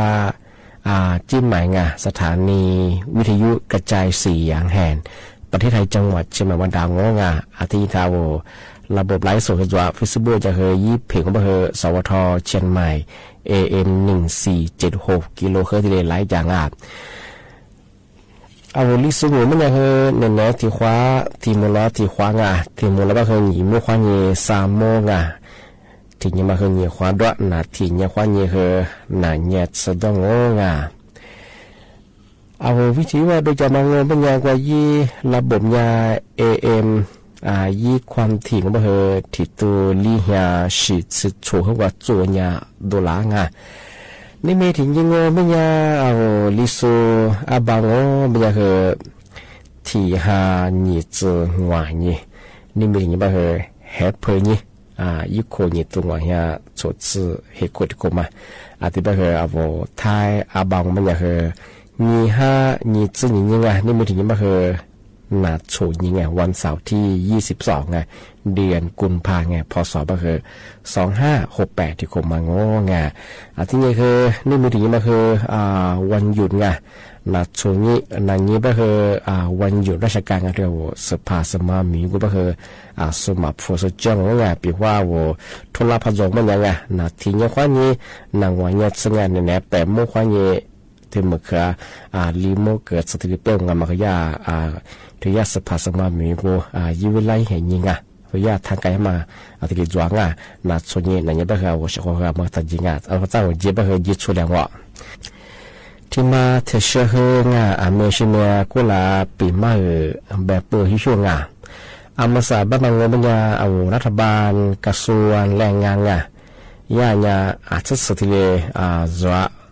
โคจาเบื่อบุรงอามาสาที่เอาชาวต่างชาติโซนับปันดับนับปันดับมีว่าจะโซเอาแทบไม่คนหน้าเดือดร้อนยังไงยากคือว่าใช้วีซ่าท่องเที่ยวที่กับเบื่อเราถูกช้างี้เอาแทบไม่คนหน้าร้านงี้ควบผ่าควบมาอยู่ละถูกหิมะหลายสิ่งอาทิตย์บ้างไม่ยากที่ยากกระทรวงแรงงานบ้านเราก็เลยคือโนใบอนุญาตพม่าจงโง่เป็นยังไงย่าที่เรียกโคจาโคบิบัวอาทิตย์นี้คือโนประเทศว่าที่เรียกส่งไก่บริงานกูลาที่ย่ากระทรวงแรงงานคือชาวต่างชาติโซเมื่อขวาที่เรียกซูมุนเลยไม่ใช่ไงอาจจะเป็นมุสาขยาที่เรียกยิ่งความว่าพิยาที่เรียกจบบริงานที่ครูเถื่อนถ้ามันเป็นยังว่าใบประกอบวิชาชีพมันโจถ้าเหมือนก็คือปีข้อโนคู่พออยู่ด้านบนก็คือโนยี่ใบประกอบวิชาชีพครูตรงมันก็คือว่าโซใบอนุญาตครูมาคือจัวเชงมาพม่าจงเป็นยังยากระทรวง รายงานว่ายังไงแต่ว่าชาวต่างชาติสุดาที่เรียนรู้นี่ว่าต่างประเทศว่าต่างประเทศไงว่าย่อมมีว่าเขาที่เรียนโหกินเยอะสิ่งไงว่าโหสู้สิ่งไงเอาเท่าไหร่มาเกิดจ้างงานแต่มาคือถึงมาปีมาใช้งานที่บ้านไม่ใช่ที่ว่าเอาไทยไงเอาไทยมุสเอาคุ้นหินแบบว่าโถสุกุงสถานศึกษาไงปีว่าโนชาวต่างชาติสุดาไงถ้าว่าคุ้นหินว่าถูมาลาเจียงโง่เป็นยังไงยิบมาสุดมายีใบอนุญาตพามาจงโง่เป็นยังคือเอาคือผียาเอาคือผีกฎหมายเป็นยังไงนายจ้างถึงไงถ้าสุดามันแบบยุ่งไงนึกว่ายาละโคตรยังไงเอาคุ้นหินพม่าก็คือที่มือพวกนี้ที่แสที่เล็กโคจารไงที่ว่ามาละไงที่นี้ปีว่า你啥话别和入门了后我，这话入门了后吃货，这话入门后都别和爱，你啥话怕入门人家和爱，我没话你下次扩展不着爱，听你和他们和人家听我妈听我妈，我没话你下次扩展是爱，听别人和จำคู่จะคือที่ขูเบื้องเจ้าของที่จะคุณฮิละคือที่กว่าชาวต่างชาติสุดากว่าล้านยี่ถูกมาจะมาคือมาเกิดมาจะมาคือหนาจะมาคืออะไรเงี้ยสักกดซื้อหนาจะปรุงที่โรงเรียนแบ่งสถานศึกษาปีขวัญโนกว่าต่างดาวสุดาโคแต่ละยี่คือใบอนุญาตมันสุดาล้านยี่ถูกมาจะมางานมาคือผิดกฎหมายยาใบชิงานมายากกระทรวงแรงงานคนที่ประกาศที่ฝรั่งมาคือว่าชาวบ้านเสื้อจีช่องที่มาเทเชื่อน่าจะเพียงแต่ปุ๊บแต่ถึงมาปีใหม่เสื้อจีช่าว่าเชื่อเขาฝรั่งเมื่อสั่งปัญญาไข้หวัดใหญ่เนื้อสัวขึ้นยาช่องกุหลาบนั่นละปีใหม่แบบป่วยยุ่งที่สานายินักคนนั้นมันยินโนยินเนื้อสุดเลยยินเนื้อสุดมันเดลชิงที่เฮเชื่อมาคือกูวัดเสื้อชิคนละเป็นชิงที่บ้านก็ไม่ได้เชื่อคนที่ว่าช่วงวันหยุดนาโซนี้นานี้ไปมาอันลูกว่ากับเบียร์กับช่วยมาก็เดือดมากว่าชีดูแลสุขภาพยิ่งว่าหลักชมกว่าบ้างมาที่จะปีการจัดการเมียนแบบว่ายี่ห้างโดนก็เยอะไปนักการมาควักก็เข้าที่แหลบแผลจู้ควัดเสือว่าเยอะว่ายี่ห้างคนนี้เยอะไปว่าชูท้าชูไปยี่เชื่อโลกไปว่าแหลบแผลเนื้อละสิ่งอันนี้ไปว่าชิมันจากก็จะแหลบแผลจู้ควัดเสือที่ยังว่ายี่แอลกอฮอล์สเปนมาแต่จะจ้างว่าแหลบแผลฉีดด้วยที่นี่เยอะไปป้องกันละสิ่งที่เชื่อแบบที่ดีทำอันนี้ปกติสารสุขในฝรั่งชมโมจันเนี่ยยังการถึงกันไปที่ที่พวกเขามีความเสี่ยงสูงเยอะสิ่งปีว่ายาพาหนึ่งหรือไปพันหนาไปขึ้นงานหนาสิ่งอันนี้ไปมาก็เดี๋ยวมาดูแลสุขภาพเยอะที่ยังเขาจะหิควาชมโมจูซูที่ยังว่าโรคประจำตัวเนี่ยสมมติคือมาคือดูแลสุขภาพพิเศษอยู่ว่าจันเอาว่ากูดูนี่มันกลายเป็นโนอิสุมาดูกับเบลจันพันหนึ่งหรือเป็นหิควาโซที่หลักโซคือเพียรหนึ่งหรือนั่งมาคืออันตรายยาเฉพาะเป็นคือมาก็เดี๋ยวมาดูแลสุขภาพยังไงปีขวัญโนอิสุมาพอจีอย่างนักการในมหาแต่ขอโทษที่บ้านก็ไม่ยังเฉพาะ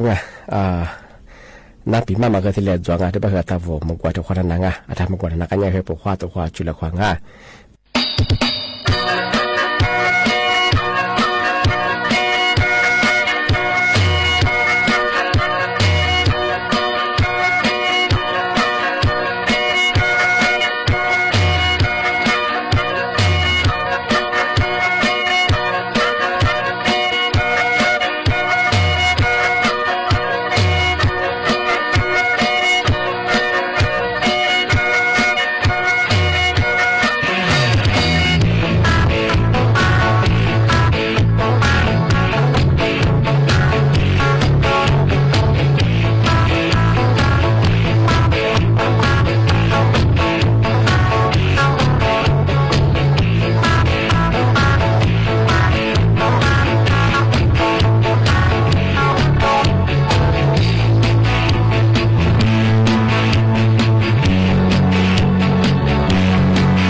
Thank you.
ที่ถึงมาเป็นยังทำไมคือเอาเชื่อว่าแต่ถึงมาปีมากไงทำไมคือแม่คือถือว่าปีมากไงก็ยังถึงมุลยังคือเอาที่ก็ถือว่าคือมัวนั่นน่ะสู้จัวอันเป็นคือเนี่ยคือถือว่าที่เรียปีมากว่าเชื่อว่าร่างงานเธอเมื่อสาเอามาน้ำอับลงไงน้ำคบน้ำแดงที่สิงดูโซอัติยา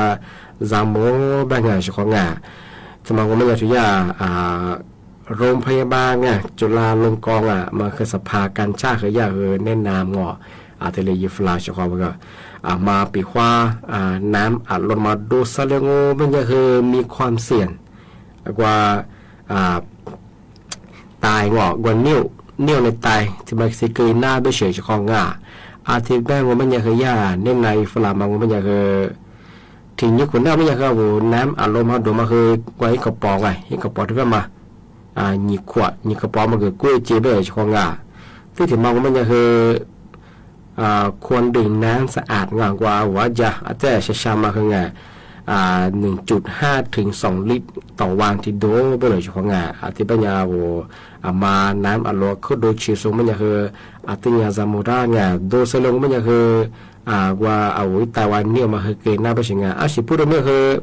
ว่าน้ำอร่อยยิ่งมีส่วนประกอบน้ำตาฟรุตโตบ้างปริมาณสูงเพราะฉะนั้นขึ้นหยาเบ่งโดยเซลล์ก็บ้างกูดูก็มีคือว่าแคลเซียมคือขายยังว่าที่คือว่าเพราะแคลเซียมมันก็ไปจัดการสารอื่นในปัสสาวะว่าที่ก็คือตกตะกองกลายเป็นก้องเนี่ยมันกลืนหน้าบ้างมาคือยาจุยากว่าเชื้อโมงโดยเซลล์คือมาฆ่าชุกของที่เนี่ยเขาจันเนี่ยเอาสู้เธอแท้นั่นแหละชุกของเอาจันเนี่ยชื่อคือจันเนี่ยคือยาน้าอัมโรดูเซลล์คือมาฆ่าว่าน้าอัมโรดูเซลล์คือกับพ่อยุคโขงไม่คือกับพ่อนาเกลียเอาจันเนี่ยเพื่อจะที่นังหวานว่านังโคนนั้นแต่ที่ตัวเหนือเซลล์ก็คือว่าอิงสายถึงว่าเอาบูสายก็คือจะให้ใจเหมือนชงว่าแล้วแต่วิวชื่อก็คือจ้าลูกกับพ่อคือหน้างาโดยเหมือนสุดก็คือเอาแบบนี้คือเนี่ยว่ายี่กับพ่อคือเนี่ยเอาแบบนี้คือกับพ่อยังบางให้สิงเอาน้ำอารมณ์โดยสุดก็คือยี่กรดคาร์บอนมาตัวก่อเมียสุดก็คือเอาว่ากับพ่อไก่ก็คือยี่กับพ่อนาเกลียนหน้างาชของงาอาจจะเป็นอย่างคือเอาสู้เธองาแต่เนื้อชื่อก็คือน้ำอัดลงน้ำข้มน้ำแดงเฮียเนี่ยแต่ก็เนี่ยถ้าเกิดโดชของงาเกิดโดคือต่างเนี่ยเกิดโดเป็นหัวในนั้นเกิดโดที่มุลก็โดมาคือเสื้อก็โดงแต่ว่าก็โดโดเสด็จขึ้นมาค้างโดเสด็จกับพ่อนาเกลียงว่าไม่เคยได้นำฝรั่งมาเคยจัดเนี่ยไม่สร้างที่บ้านก็เป็นยาเชื่อเขาว่านี่นะนั่นปีมามาคือที่เราจงว่าที่เป็นยาจ้าที่มุลหนีมั่วควายสามมั่วตัวความมูลกว่านี่แนวลิซุงประกอบด้วยทางสถานีวิทยุกระจายเสียงประเทศจังหวัดเชียงใหม่และประเทศรัชชานี่นะเจ้าว่าวิชาคนนั้นสุดท้ายคือบุญงาข้อคว้าสวัสดี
สถานีวิทยุกระจายเสียงแห่งประเทศไทยต่อไปเสนอข่าวซึ่งมีหัวข้อข่าวดังนี้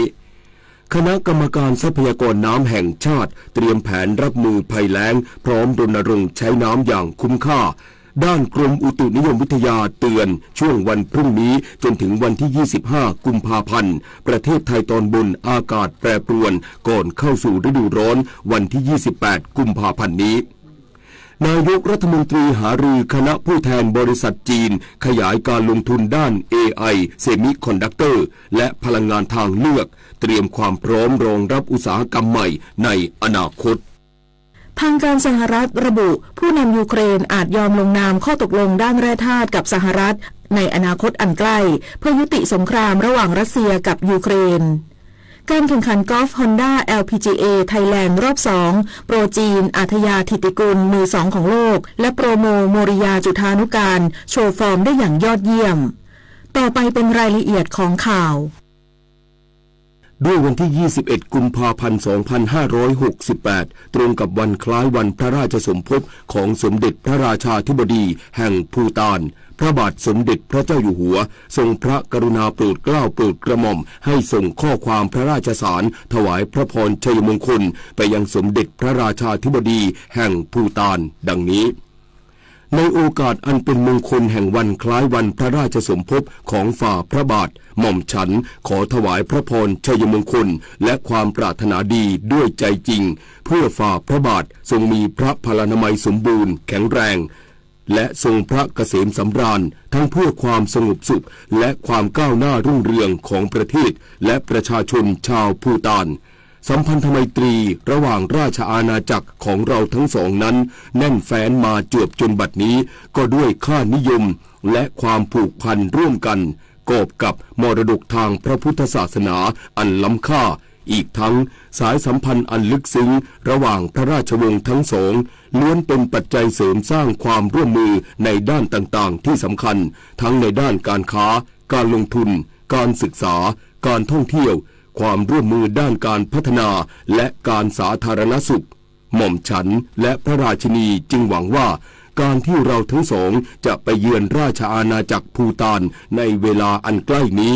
และด้วยความสนับสนุนของฝ่าพระบาทรวมทั้งความมุ่งมั่นร่วมกันจะเป็นพลังขับเคลื่อนความสัมพันธ์ฉันมิตรและความเป็นหุ้นส่วนในหลากหลายมิติให้เจริญรุดหน้ายิ่งขึ้นเพื่อประโยชน์สุขเป็นอเนกประการแก่ประเทศและประชาชนทั้งสองฝ่าย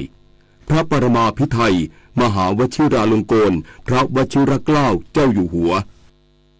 ด้วยวันที่ 21 กุมภาพันธ์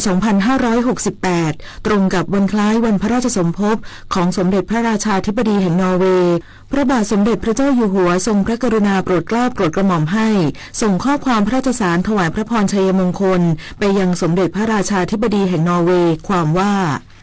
ในโอกาสอันเป็นมงคลแห่งวันคล้ายวันพระราชสมภพของฝ่าพระบาทหม่อมฉันขอถวายพระพรชัยมงคลและความปรารถนาดีด้วยใจจริงเพื่อฝ่าพระบาททรงมีพระพลานามัยสมบูรณ์แข็งแรงและทรงพระเกษมสำราญทั้งขอให้ประเทศและประชาชนชาวนอร์เวย์ประสบความสำเร็จมีความสงบร่มเย็นและความเจริญรุ่งเรืองสืบไป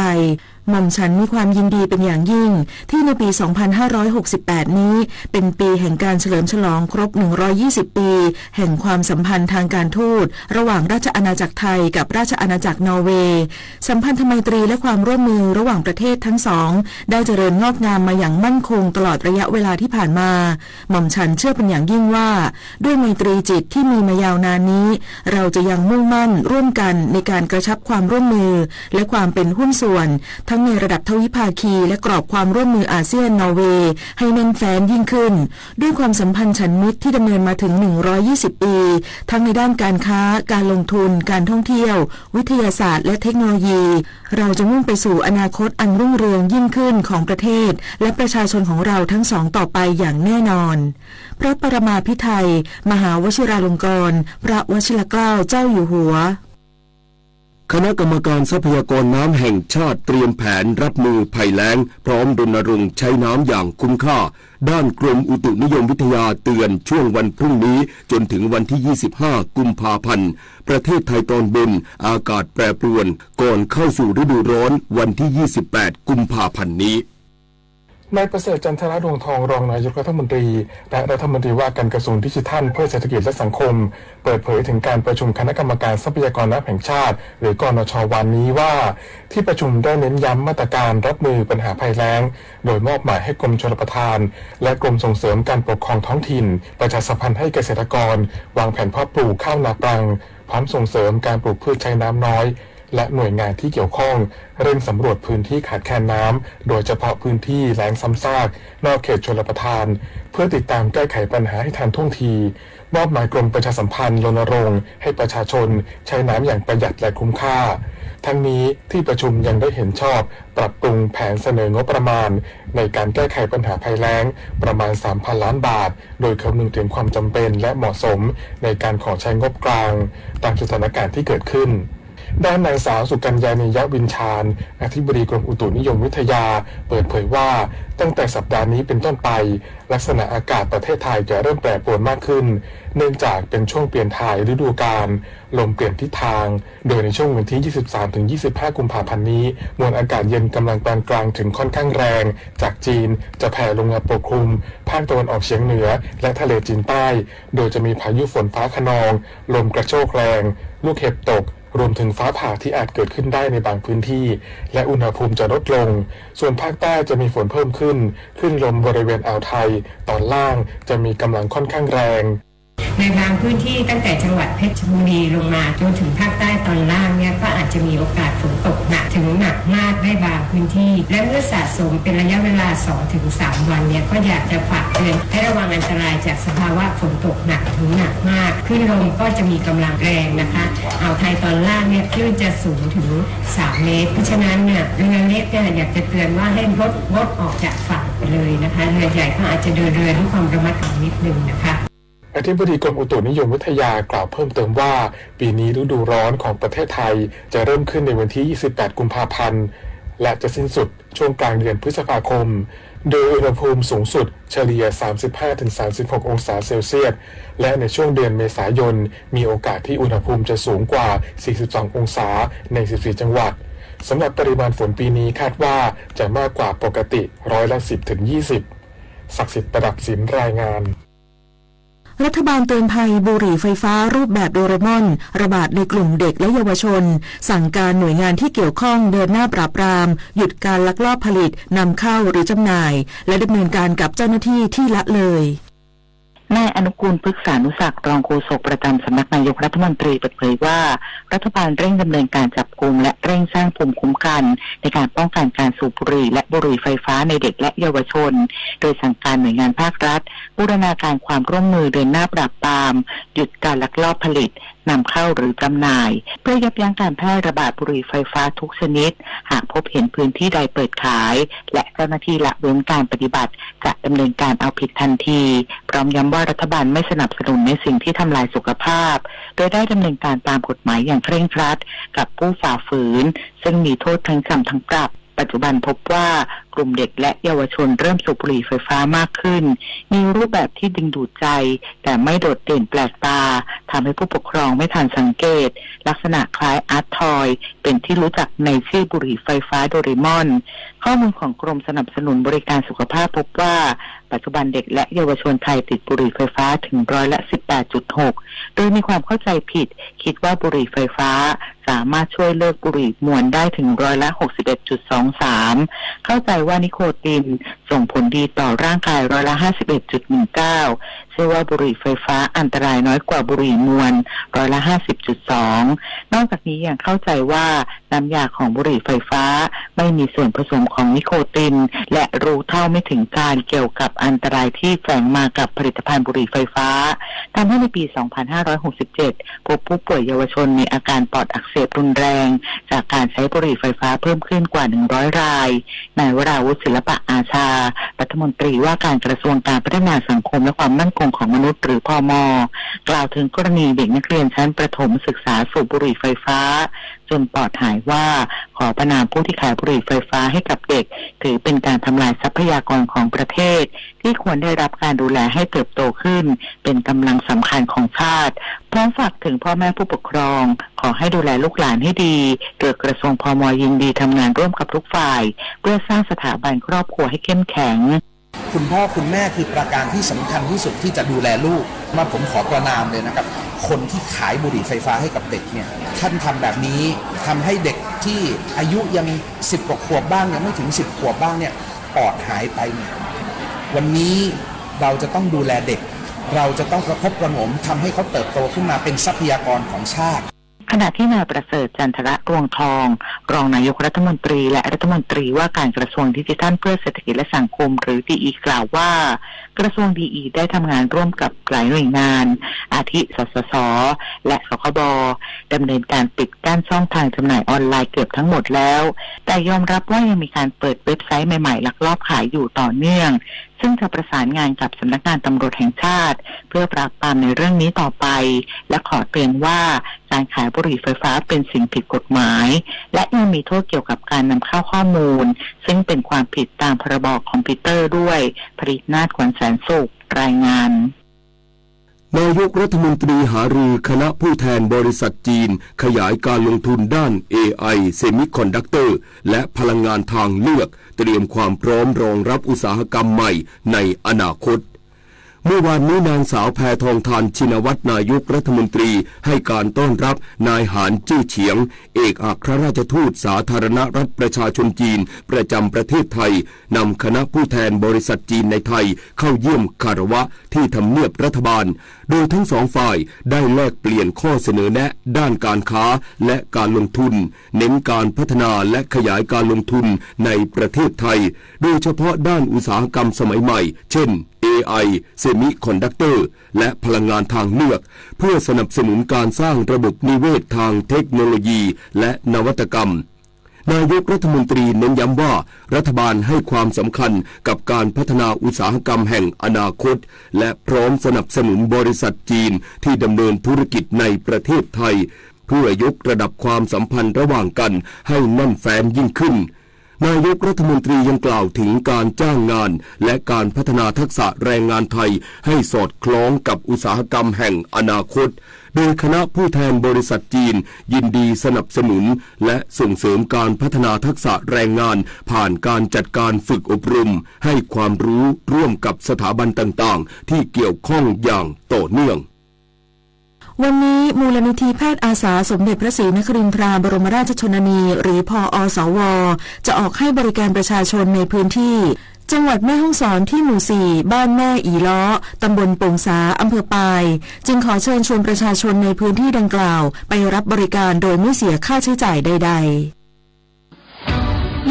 25กุมภาพันธ์95ปีวิทยุกระจายเสียงไทยสวัสดีครับท่านผู้ฟังครับผมนายชัยพลสุขเอี่ยมอธิบดีกรมการศาสนาครับสถานีวิทยุกระจายเสียงประเทศไทยนะกรมประชาสัมพันธ์นะครับเป็นสถานีที่ได้ความเชื่อถือความเชื่อมั่นนะครับในความถูกต้องในเรื่องของข่าวสารนะครับเป็นประโยชน์ในการที่จะใช้ข้อมูลนะครับในการดำเนินชีวิตอย่างมีความสุขนะครับขอเชิญชวนพี่น้องประชาชนทุกท่านได้ติดตามรับฟังนะครับทุกรายการทุกข่าวของทุกช่วงของทางสถานีครับผมต่อจากนี้ไปขอเชิญรับฟังเสียงจากใจไทยคู่ฟ้าช่วงเดือนมกราคม 2568 ที่ผ่านมาคณะผู้แทนการค้าภาครัฐและเอกชนร่วมลงนาม MOU ซื้อขายมันสำปะหลังกับผู้ประกอบการจีนจำนวน 9.8 แสนตันมูลค่ากว่า 8,000 ล้านบาทถือเป็นสัญญาณบวกต่ออุตสาหกรรมมันสำปะหลังไทยส่งผลให้ราคามันสำปะหลังในประเทศไทยปรับตัวสูงขึ้นทำให้ตลาดมีความต้องการหัวมันสดกว่า 2.98 ล้านตันและส่งผลให้ไทยได้รับอนุญาตส่งออกมันเส้นและมันอัดเม็ดปริมาณกว่า 800,000 ตันและดูดซับหัวมันสดในประเทศได้กว่า 2.07 แสนตันทำให้การส่งออกกลุ่มอุตสาหกรรมอาหารสัตว์ไปยังจีนซึ่งเป็นตลาดใหม่เพิ่มสูงขึ้นสื่อสารภารกิจรัฐบาลกับผมอนุกูลพฤกษานุศักดิ์รองโฆษกประจำสำนักนายกรัฐมนตรี95 ปี ปีวิทยุกระจายเสียงไทยจากอดีตสู่ปัจจุบันและก้าวต่อไปในอนาคตปรับตัวสู่ยุคดิจิทัลสร้างสังคมแห่งการเรียนรู้เพื่อพัฒนาคนพัฒนาชาติพร้อมส่งต่อข่าวสารสาระและความบันเทิงฟังสดได้ทุกช่องทางเพราะวิทยุไทยคือพลังแห่งการพัฒนาสังคมไทย25 กุมภาพันธ์วันวิทยุกระจายเสียงไทยคนชอบตื่นเช้าฟังข่าวตอนเช้าให้ทุกเช้ามีสาระตีของร้องข่าวสื่อสารตรงถึงชาวบ้านในทุกพื้นที่ผ่านหอกระจายข่าวทั่วไทยจากการจับมือกันแน่นของกรมประชาสัมพันธ์และกระทรวงมหาดไทยออกอากาศทุกวันเวลา 6:30 น.ถึง 6:45 น.ในรายการข่าวยามเช้า FM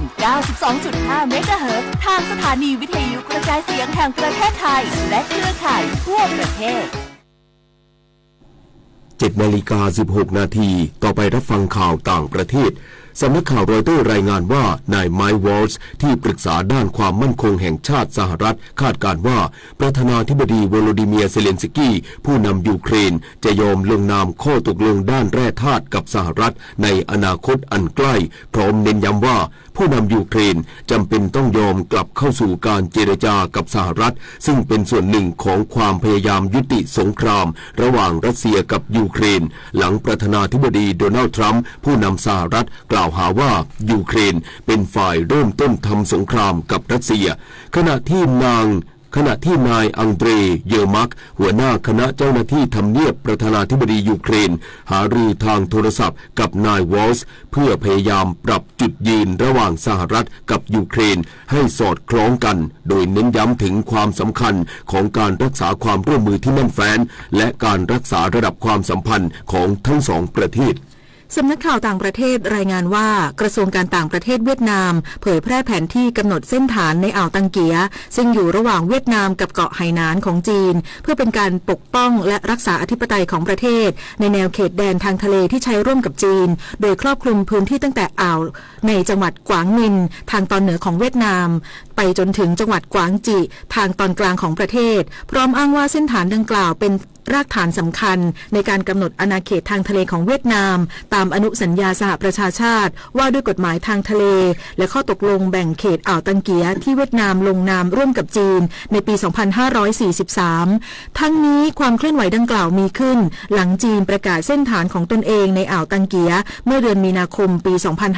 2567 ขณะที่เวียดนามระบุว่าจีนควรเคารพกฎหมายระหว่างประเทศและสิทธิของประเทศอื่นต่อไปรับฟังข่าวกีฬาค่ะพรีเมียร์ลีกอังกฤษเลสเตอร์ซิตี้แพ้เบรนท์ฟอร์ด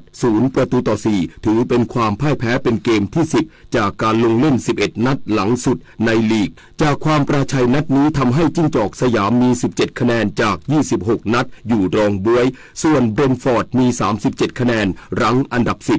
ผลฟุตบอลบุนเดสลีกาเยอรมนีไฟบวกชนะเบรเมน5-0ผลกาโชซีเรียอาอิตาลีเลเช่แพ้อูดิเนเซ่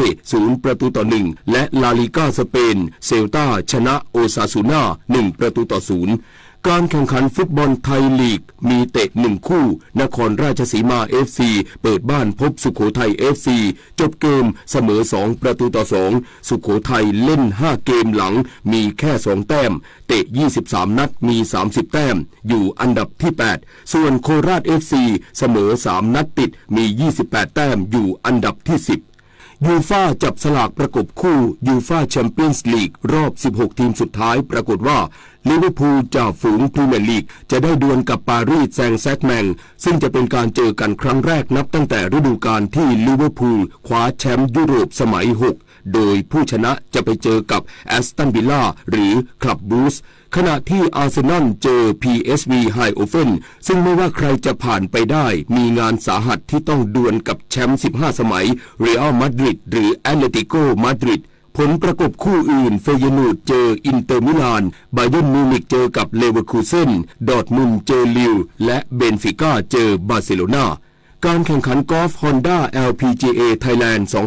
2025 ที่สยามคันทรีคลับโอคอสพัทยาในรอบ2โปรจีนอาทยาธิติกุลมือ2ของโลกและโปรโมโมริยาจุธานุการโชว์ฟอร์มได้อย่างยอดเยี่ยมโดยโปรจีนเก็บเพิ่ม8อันเดอร์พา64จาก9เบอร์ดี้1โบกี้โดย9หลุมแรกทำได้ถึง6เบอร์ดี้สกอร์รวม12อันเดอร์พา132อยู่ในอันดับ3ร่วมเท่ากับโปรโมที่รอบนี้ทำได้6อันเดอร์พาขณะที่ตำแหน่งผู้นำยังคงเป็นอาคิเอะอิวาอิโปรญี่ปุ่นผู้นำในรอบแรกมารอบนี้ทำเพิ่ม5อันเดอร์พา67นำเดี่ยวด้วยสกอร์รวม15อันเดอร์พา129โดยมีแองเจิลหยินโปรอเมริกันตามมาเป็นอันดับ2ที่13อันเดอร์พาต่อไปรับฟังพยากรณ์อากาศประกาศกรมอุตุนิยมวิทยาเรื่องอากาศแปรปรวนบริเวณประเทศไทยตอนบนฝนตกหนักถึงหนักมากบริเวณภาคใต้และคลื่นลมแรงบริเวณอ่าวไทยตอนล่างฉบับที่5ในช่วงวันที่ 23-25 กุมภาพันธ์ 2568 บริเวณภาคเหนือภาคตะวันออกเฉียงเหนือภาคกลางรวมทั้งกรุงเทพมหานครและปริมณฑลและภาคตะวันออกจะมีสภาพอากาศแปรปรวนโดยมีพายุฝนฟ้าคะนองฟ้าผ่าลมกระโชกแรงมีลูกเห็บตกบางแห่งในบริเวณภาคเหนือและภาคตะวันออกเฉียงเหนือในระยะแรกหลังจากนั้นอุณหภูมิจะลดลง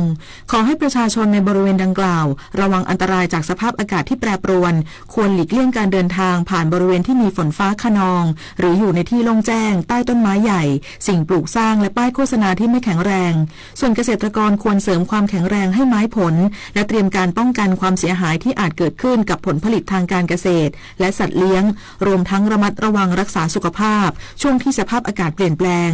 ทั้งนี้เนื่องจากบริเวณความกดอากาศสูงหรือมวลอากาศเย็นกำลังปานกลางถึงค่อนข้างแรงจากประเทศจีนจะแผ่ลงมาปกคลุมภาคตะวันออกเฉียงเหนือและทะเลจีนใต้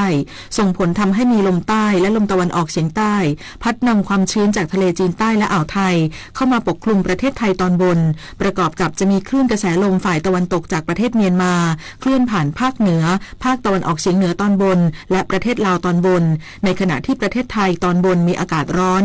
สำหรับภาคใต้จะมีฝนเพิ่มขึ้นและมีฝนตกหนักในหลายพื้นที่กับมีฝนตกหนักมากบางแห่งขอให้ประชาชนในบริเวณภาคใต้ระวังอันตรายจากฝนตกหนักถึงหนักมากและฝนที่ตกสะสมซึ่งอาจทำให้เกิดน้ำท่วมฉับพลันและน้ำป่าไหลหลากส่วนคลื่นลมบริเวณอ่าวไทยตอนล่างมีกำลังค่อนข้างแรงโดยมีคลื่นสูง 2-3 เมตรบริเวณที่มีฝนฟ้าคะนองคลื่นสูงมากกว่า3เมตรขอให้ชาวเรือบริเวณอ่าวไทยและทะเลอันดามันเดินเรือด้วยความระมัดระวังและหลีกเลี่ยงการเดินเรือในบริเวณที่มีฝนฟ้าคะนองสำหรับเรือเล็กบริเวณอ่าวไทยตอนล่างควรงดออกจากฝั่งในช่วงวันดังกล่าวพยากรณ์อากาศตั้งแต่เช้าวันนี้จนถึงเช้าวันพรุ่งนี้ภาคเหนืออากาศเย็นกับมีหมอกในตอนเช้าและมีอากาศร้อนในตอนกลางวันโดยมีฝนฟ้าคะนอง30%ของพื้นที่ส่วนมากบริเวณจังหวัดแม่ฮ่องสอนลำปางพะเยาแพร่น่านสุโขทัยอุตรดิตถ์กำแพงเพชรตากพิษณุโลกและพิจิตรอุณหภูมิต่ำสุด 16-24 องศาเซลเซียสบริเวณยอดดอยอากาศหนาวถึงหนาวจัดอุณหภูมิต่ำสุด 7-15 องศาเซลเซียสภาคตะวันออกเฉียงเหนืออากาศเย็นในตอนเช้าโดยมีฝนฟ้าคะนอง10%ของพื้นที่ส่วนมากบริเวณจังหวัดเลยและชัยภูมิอุณหภูมิต่ำสุด 19-23 องศาเซลเซียสบริเวณยอดภูอากาศเย็นถึงหนาวอุณหภูมิต่ำสุด 12-17 องศาเซลเซียสภาคกลางอากาศร้อนในตอนกลางวันโดยมีฝนฟ้าคะนอง30%ของพื้นที่ส่วนมากบริเวณจังหวัดอุทัยธานีสุพรรณบุรีกาญจนบุรีราชบุรีนครปฐมสมุทรสงครามและสมุทรสาครอุณหภูมิต่ำสุด 23-25 องศาเซลเซียสภาคตะวันออกมีฝนฟ้าคะนอง20%ของพื้นที่ส่วนมากบริเวณจังหวัดชลบุรีระยองจันทบุรีและตราดอุณหภูมิต่ำสุด 24-25 องศาเซลเซียสลมตะวันออกเฉียงใต้ความเร็ว 10-30 กิโลเมตรต่อชั่วโมงทะเลมีคลื่นต่ำกว่า1เมตรห่างฝั่งคลื่นสูงประมาณ1เมตรบริเวณที่มีฝนฟ้าคะนองคลื่นสูงมากกว่า2เมตรภาคใต้ฝั่งตะวันออกมีฝนฟ้าคะนอง30%ของพื้นที่ส่วนมากบริเวณจังหวัดเพชรบุรีประจวบคีรีขันธ์ชุมพรสุราษฎร์ธานีนครศรีธรรมราชพัทลุงและสงขลาอุณหภูมิต่ำสุด 23-26 องศาเซลเซียสตั้งแต่จังหวัดสุราษฎร์ธานีขึ้นมาลมตะวันออกเฉียงใต้ความเร็ว 15-35 กิโลเมตรต่อชั่วโมงทะเลมีคลื่นสูง 1-2 เมตรบริเวณที่มีฝนฟ้าคะนองคลื่นสูงมากกว่า2เมตรตั้งแต่จังหวัดนครศรีธรรมราชลงไปลมตะวันออก อกความเร็ว 20-35 กิโลเมตรต่อชั่วโมงทะเลมีคลื่นสูงประมาณ2เมตรบริเวณที่มีฝนฟ้าคะนองคลื่นสูงมากกว่า2เมตรภาคใต้ฝั่งตะวันตกมีฝนฟ้าคะนอง30%ของพื้นที่ส่วนมากบริเวณจังหวัดระนองพังงาภูเก็ตและกระบี่อุณหภูมิต่ำสุด 23-26 องศาเซลเซียสลมตะวันออกความเร็ว 15-30 กิโลเมตรต่อชั่วโมงทะเลมีคลื่นสูงประมาณ1เมตรห่างฝั่งคลื่นสูงมากกว่า1เมตรบริเวณที่มีฝนฟ้าคะนองคลื่นสูงประมาณ2เมตรกรุงเทพมหานครและปริมณฑลอากาศร้อนในตอนกลางวันโดยมีฝนฟ้าคะนอง30%ของพื้นที่อุณหภูมิต่ำสุด 24-27 องศาเซลเซียสสภาวะระดับน้ำในแม่น้ำเจ้าพระยาที่หน้ากองบัญชาการกองทัพเรือคำนวณโดยกรมอุทกศาสตร์กองทัพเรือวันนี้น้ำขึ้นเต็มที่เวลา 9:18 นาทีสูงกว่าระดับทะเลปานกลาง1เมตร26เซนติเมตรน้ำลงเต็มที่เวลา 19:04 นาที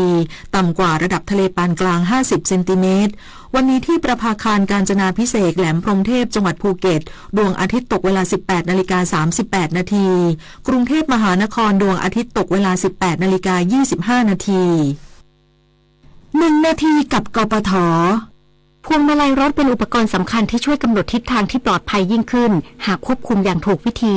สังเกตหรือไม่คะว่าเวลาเราหมุนพวงมาลัยในตอนเลี้ยวซ้ายเลี้ยวขวาหรือกลับรถหากเราหมุนจนสุดในบางครั้งจะเกิดเสียงดังกึกเนื่องจากการหมุนพวงมาลัยจนสุดแล้วค้างเอาไว้หรือในบางครั้งเกิดเสียงดังกึกขึ้นมานั้นจะทำให้ระบบไฮดรอลิกมีความดันสูงรวมไปถึงน้ำมันพาวเวอร์เกิดความร้อนสูงส่งผลให้น้ำมันไฮดรอลิกเสื่อมสภาพเร็วไม่นานก็จะเสียนอกจากนั้นเมื่อปั๊มพาวเวอร์สะสมการทำงานหนักอย่างต่อเนื่องจะทำให้เกิดเสียงดังขึ้นได้รวมไปถึงท่อยางต่างๆซึ่งเป็นท่อทางเดินน้ำมันอาจเกิดการรั่วซึมที่ข้อต่อได้เมื่อใดที่จำเป็นต้องหมุนพวงมาลัยไว้นานๆก็ให้เหลือมุมในการหมุนเอาไว้ไม่ต้องหมุนจนสุดหรือคืนพวงมาลัยกลับมาเล็กน้อยก็ได้พวงมาลัยและรถของเราจะได้ใช้นานๆค่ะ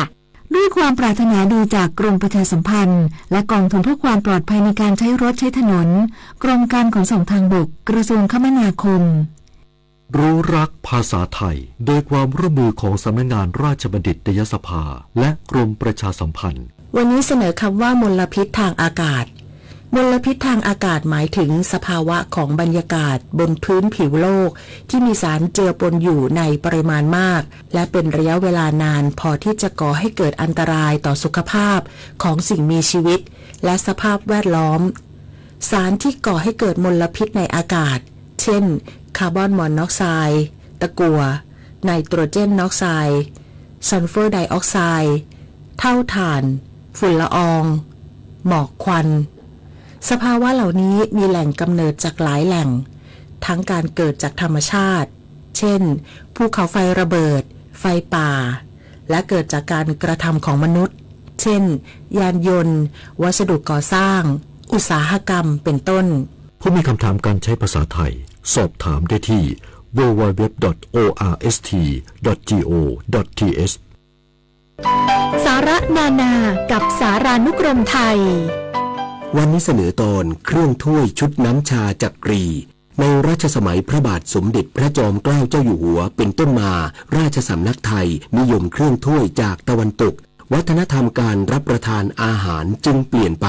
กล่าวคือมีการนั่งโต๊ะแบบตะวันตกใช้ช้อนซ่อมมีเครื่องถ้วยรูปแบบต่างๆเพิ่มขึ้นเพื่อใช้ประดับโต๊ะและห้องต่างๆพระบาทสมเด็จพระจุลจอมเกล้าเจ้าอยู่หัวโปรดทั้งเครื่องถ้วยตะวันตกและเครื่องถ้วยจีนเช่นเครื่องถ้วยชุดน้ำชาจักรีเป็นชุดชาลายดอกเดซี่9สีโดยมีสัญลักษณ์พระบรมราชวงศ์คือจักรและตรีปรากฏบนฝาและที่ใต้ก้นถ้วยชาซึ่งทรงสั่งทำจากโรงงานแซฟประเทศฝรั่งเศสติดตามเพิ่มเติมและฟังย้อนหลังได้ที่ Facebook, YouTube, Line และ Instagram @ สารานุกรมไทยและ www.saranukromthai.or.th สำหรับช่วงที่2ติดตามรับฟังการสัมภาษณ์นางสาวยานีศรีมณีรองอธิบดีกรมการค้าภายในเกี่ยวกับการออกมาตรการช่วยเหลือเกษตรกรผู้ปลูกข้าวที่ได้รับผลกระทบทางด้านราคาค่ะความยุติธรรมเป็นพื้นฐานของความสงบสุขหากปรารถนาจะให้ประเทศมีความสงบสุขก็ต้องอำนวยความยุติธรรมให้แก่ประชาชนพระบรมราโชวาทพระบาทสมเด็จพระเจ้าอยู่หัวเพ พ็ญศิลป์สงเนียมบรรณาธิการข่าวคณิษฐายิ้มดีและบุญมาศรีมาศอ่านเมื่อคุณใช้บริการของออมสินคุณจะพบกับเรียบร้อยแล้วนะคะขอบคุณค่ะแต่ไม่ใช่แค่ออมสินที่อยากขอบคุณนะคะยังมีป้าศรีลุงสมศักดิ์น้าสมใจน้องตะวันพี่แอดพี่แดงที่ฝากขอบคุณมาด้วยค่ะขอบคุณนะครับขอบคุณค่ะขอบคุณหลายๆด้วยครับขอบคุณครับขอบคุณครับขอบคุณครับ แค่เป็นลูกค้าเราเท่ากับช่วยสังคมธนาคารออมสินธนาคารเพื่อสังคมเกาะติดการทำงานของรัฐบาลในรอบสัปดาห์แจงทุกประเด็นชัดทุกนโยบายตอบทุกข้อสงสัยของประชาชนกับโฆษกประจำสำนักนายกรัฐมนตรีจิรายุห่วงทรัพย์ในรายการเสียงจากใจไทยคู่ฟ้าทุกวันเสาร์หลังเคารพธงชาติเวลา 8 นาฬิกาถึง 8 นาฬิกา 30 นาทีทางสถานีวิทยุกระจายเสียงแห่งประเทศไทยพร้อมเครือข่ายกรมประชาสัมพันธ์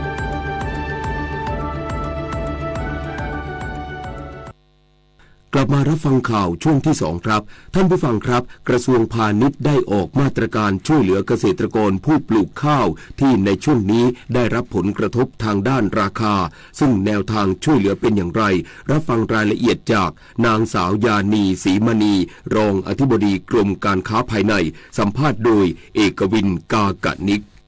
ขอบคุณครับช่วงนี้มาพูดคุยกับกรมการค้าภายในนะครับจะมีมาตรการที่จะช่วยเหลือพี่น้องเกษตรกรผู้ปลูกข้าวอย่างไรบ้างในช่วงที่ปัจจุบันราคาข้าวที่เราได้ทราบกันอาจจะมีราคาปรับลดลงมาบ้างนะครับพูดคุยกับท่านยานีศรีมณีครับรองอธิบดีกรมการค้าภายในสวัสดีครับสวัสดีค่ะเบื้องต้นก็อยากจะให้ท่านรองนะฮะเล่าถึงภาพรวมของสถานการณ์ราคาข้าวในปัจจุบันนี้ก่อนว่าเป็นยังไงบ้างครับค่ะก็ในช่วงนี้นะคะก็จะเป็นฤดูกาลข้าวนาปรังค่ะจริงๆข้าวนาปรังเนี่ยก็จะมีทั้งข้าวเจ้าข้าวเหนียวข้าวปทุมธานีนะคะแต่ว่าที่จะปลูกมากๆก็คือเป็นข้าวเจ้าค่ะที่จะอยู่ในพื้นที่ภาคกลางแล้วก็ภาคเหนือตอนล่างนะคะก็พื้นที่เพาะปลูกก็เกือบ10 ล้านไร่ค่ะผลผลิตก็ประมาณ6.53 ล้านตันข้าวเปลือกก็ถือว่าเยอะมากนะคะแต่ว่าในช่วงเดือนนี้เนี่ยก็ทยอยออกมาแล้วประมาณ700,000 ตันนะคะก็ยังจะเหลืออีกกว่า5 ล้านตันในช่วงมีนาเมษาที่จะออกมาค่ะครับผมแล้วเรื่องของราคาเป็นยังไงฮะตอนนี้ในช่วงนี้นะคะราคาก็จะราคาข้าวแห้งนะคะที่ความชื้น 15% จะอยู่ที่ประมาณ 8,600 บาทนะคะถือว่าปรับตัวลดลงจากปีก่อนนะคะที่อยู่ประมาณที่ 11,000 ค่ะก็เนื่องมาจากสถานการณ์ข้าวโลกนะคะทั้งเรื่องการส่งออกเรื่องผลผลิตที่เพิ่มขึ้นด้วยค่ะอินเดียกลับมาส่งออกข้าวขาวตามปกตินะคะจากที่เขาหยุดส่งออกไปเมื่อช่วง2 ปีที่ผ่านมาทำให้ราคาข้าวขาวของไทยเนี่ยปรับตัวสูงขึ้นแต่ว่าปีนี้เนี่ยเขากลับมาส่งออกแล้วนอกจากนั้นพวกอินโดนีเซียฟิลิปปินส์อิรักนะคะที่เป็นผู้นำเข้าหลักๆเนี่ยก็มีแนวโน้มที่จะนำเข้าข้าวลดลงต้องบอกว่าข้าวเปลือกเจ้านาปรังเนี่ยหรือที่เป็นข้าวสารขาวเนี่ยก็ส่วนใหญ่ก็จะเป็นการส่งออกค่ะครับอย่างที่เราทราบราคาข้าวอาจจะมีปรับลดลงตามราคาที่เป็นราคาข้าวโลกนะครับผมก็ส่วนทางกับเรื่องของต้นทุนที่พี่น้องเกษตรกรได้มีการแบกรับมาด้วยในช่วงนี้เนาะก็มีการทำให้ออกมาเรียกร้องอยากจะให้มีการหาแนวทางช่วยเหลือในเรื่องนี้บ้างไม่ทราบว่าข้อเรียกร้องที่ทางเกษตรกรผู้ปลูกข้าวเขามาเรียกร้องภาครัฐเนี่ยมีเรื่องใดบ้างครับค่ะก็อาจจะแบ่งเป็น2 ส่วนหลักๆนะคะในเรื่องด้านการผลิตค่ะก็ต้องบอกว่าผลกระทบจากในเรื่องที่มีมาตรการห้ามเผาฟางในพื้นที่การเกษตรนะคะเพื่อลดปัญหาฝุ่น PM 2.5 เนี่ยทางก็เป็นผลกระทบกับพี่น้องเกษตรกรชาวนานะคะที่ทำนาปรังนะคะเราก็จะต้องมีการปรับปรุงพื้นที่นะคะเกษตรกรก็ขอให้ยกเลิกมาตรการห้ามเผาฟางในพื้นที่หรืออาจจะมีการสร้างแรงจูงใจในการลดการเผาฟางค่ะโดยให้สนับสนุนนะคะก็มีหลากหลายค่ะไร่ละ300บ้างไร่ละ 1,000 บาทบ้างค่ะก็มีพี่น้องหลายๆจังหวัดนะคะที่ได้ยื่นข้อเรียกร้องมาค่ะหรืออาจจะเป็นขอช่วยเหลือค่าไถกลบ ตอข้าวนะคะครัวเรือนละ20 ไร่อันนี้ก็จะเป็นเกี่ยวกับเรื่องมาตรการการห้ามเผาค่ะแล้วก็อาจจะมีบางพื้นที่นะคะในภาคกลางที่เป็นพื้นที่รับน้ำก็ต้องการได้รับการเยียวยาในส่วนนี้ค่ะอีกส่วนหนึ่งก็คือในเรื่องของด้านการตลาดที่เป็นราคาข้าวกับการรับซื้อข้าวในช่วงนี้พี่น้องเกษตรกรก็อยากจะได้ราคาข้าวเปลือกนะคะความชื้น 15% ก็อยู่ที่ประมาณ 11,000 บาทในระดับเดียวกันกับปีที่ผ่านมาค่ะเมื่อลดทอนมาเป็นข้าวเกี่ยวสดนะคะที่ความชื้น 25% ก็อยากจะให้ได้อยู่ในช่วง 8,500 บาทค่ะต่อตันครับผมข้อเรียกร้องที่กล่าวมานี้นะครับทางรัฐบาลเองก็ไม่ได้นิ่งนอนใจใช่ไหมครับก็มีการรับข้อเสนอรับข้อเรียกร้องกันไปแล้วก็มีการนำไปหารือกันด้วยนะครับผมแนวทางช่วยเหลือจากทางภาครัฐนะครับเรามีแนวทางช่วยเหลือยังไงบ้างครับค่ะท่านรัฐมนตรีว่าการกระทรวงพาณิชย์ท่านพิชัย นฤทธพันธ์นะคะก็ได้มีการประชุมคณะอนุกรรมการนบข.นะคะด้านการตลาดซึ่งท่านเป็นประธานนะคะแล้วก็มีทั้งผู้มีส่วนเกี่ยวข้องทั้งตัวแทนของเกษตรกรชาวนานะคะทางด้านผู้ประกอบการค้าข้าวนะคะรวมถึงหน่วยงานภาครัฐนะคะซึ่งมีกระทรวงเกษตรร่วมอยู่ด้วยก็ได้มีการเห็นชอบค่ะมาตรการประมาณ 4-5 มาตรการหลักๆที่จะนำเสนอนบข.นะคะในกลางสัปดาห์หน้านะคะโดยมาตรการที่1ที่คิดว่าน่าจะเป็นโครงการหลักนะคะที่จะ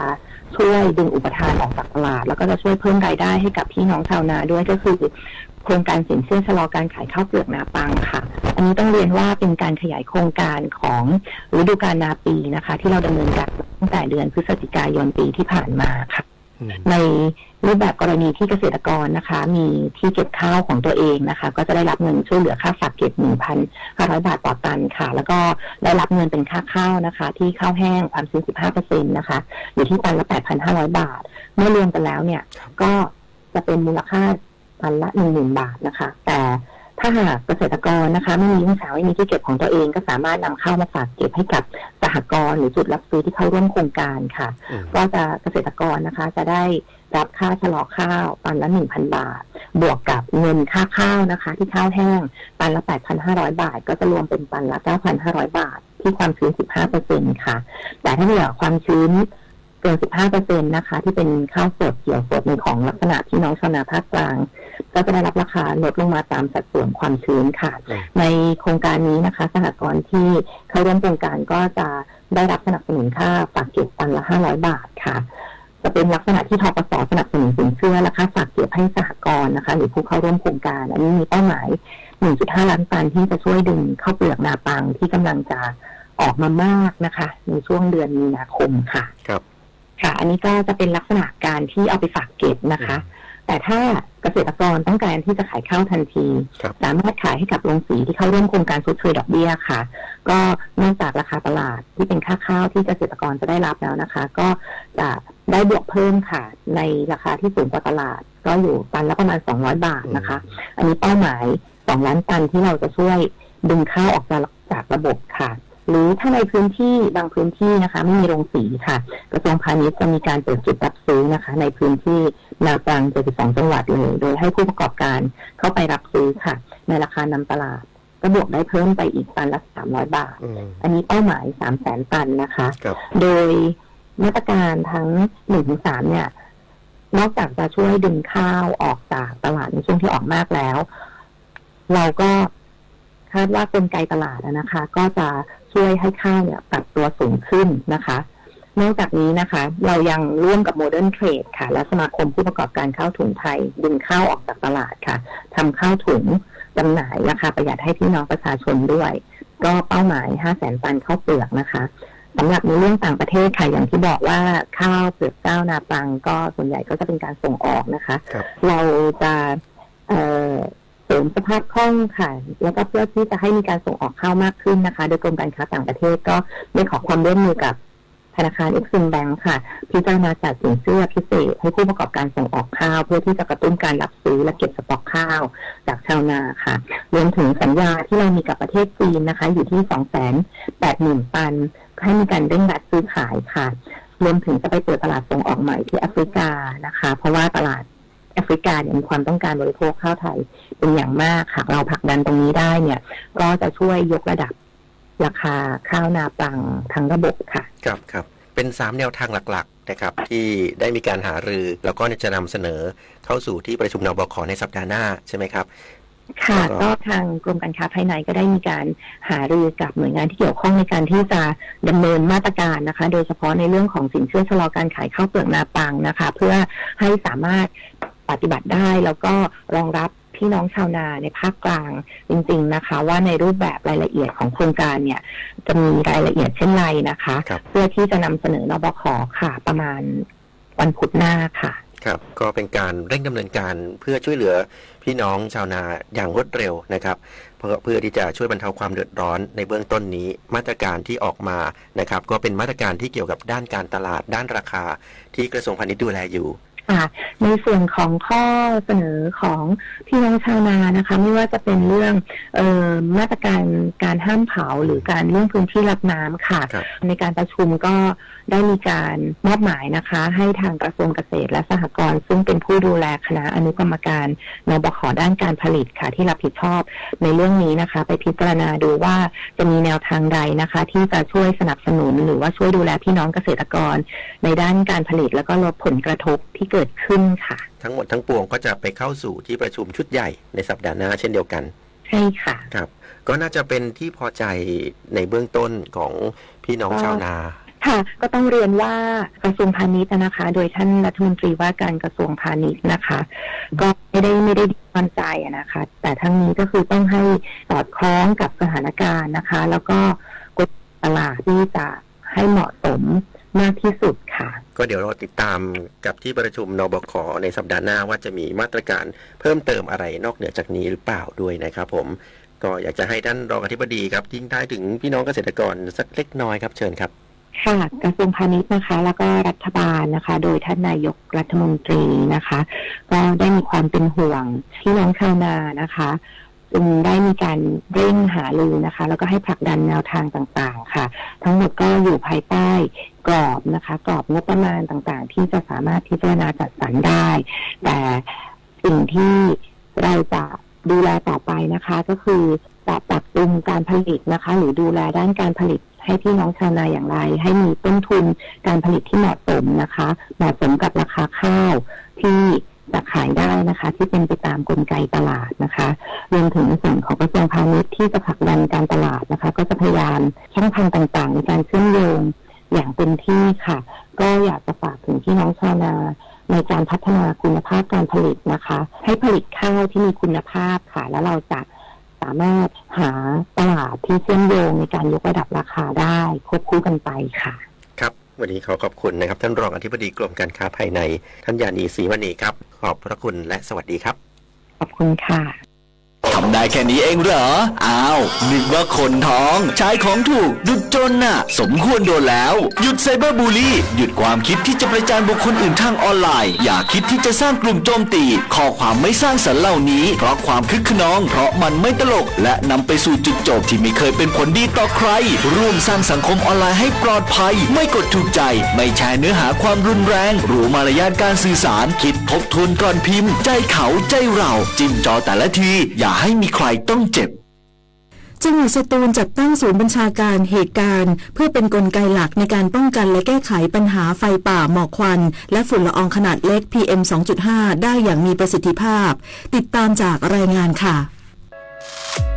เมื่อฤดูการผันเปลี่ยนสภาพแวดล้อมแม้กระทั่งสภาพภูมิอากาศก็เปลี่ยนแปลงตาม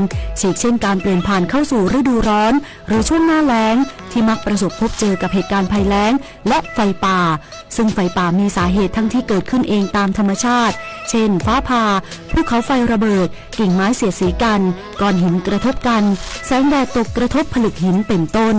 และจากฝีมือของมนุษย์จากความตั้งใจและความรู้เท่าไม่ถึงการเช่นการเก็บหาของป่าเผาไร่แกล้งจุดความประมาทและล่าสัตว์จากสถิติและข้อมูลต่างๆจะพบว่าสาเหตุการเกิดไฟป่าในประเทศไทยส่วนใหญ่เกิดขึ้นจากมนุษย์เช่นการหาของป่าการล่าสัตว์การตั้งแคมป์ของนักท่องเที่ยวเป็นต้น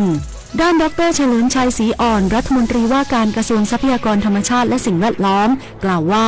ขอเชิญชวนประชาชนคนไทยทุกคนร่วมกันรณรงค์ป้องกันไฟป่าเพราะไฟป่าส่วนใหญ่กว่า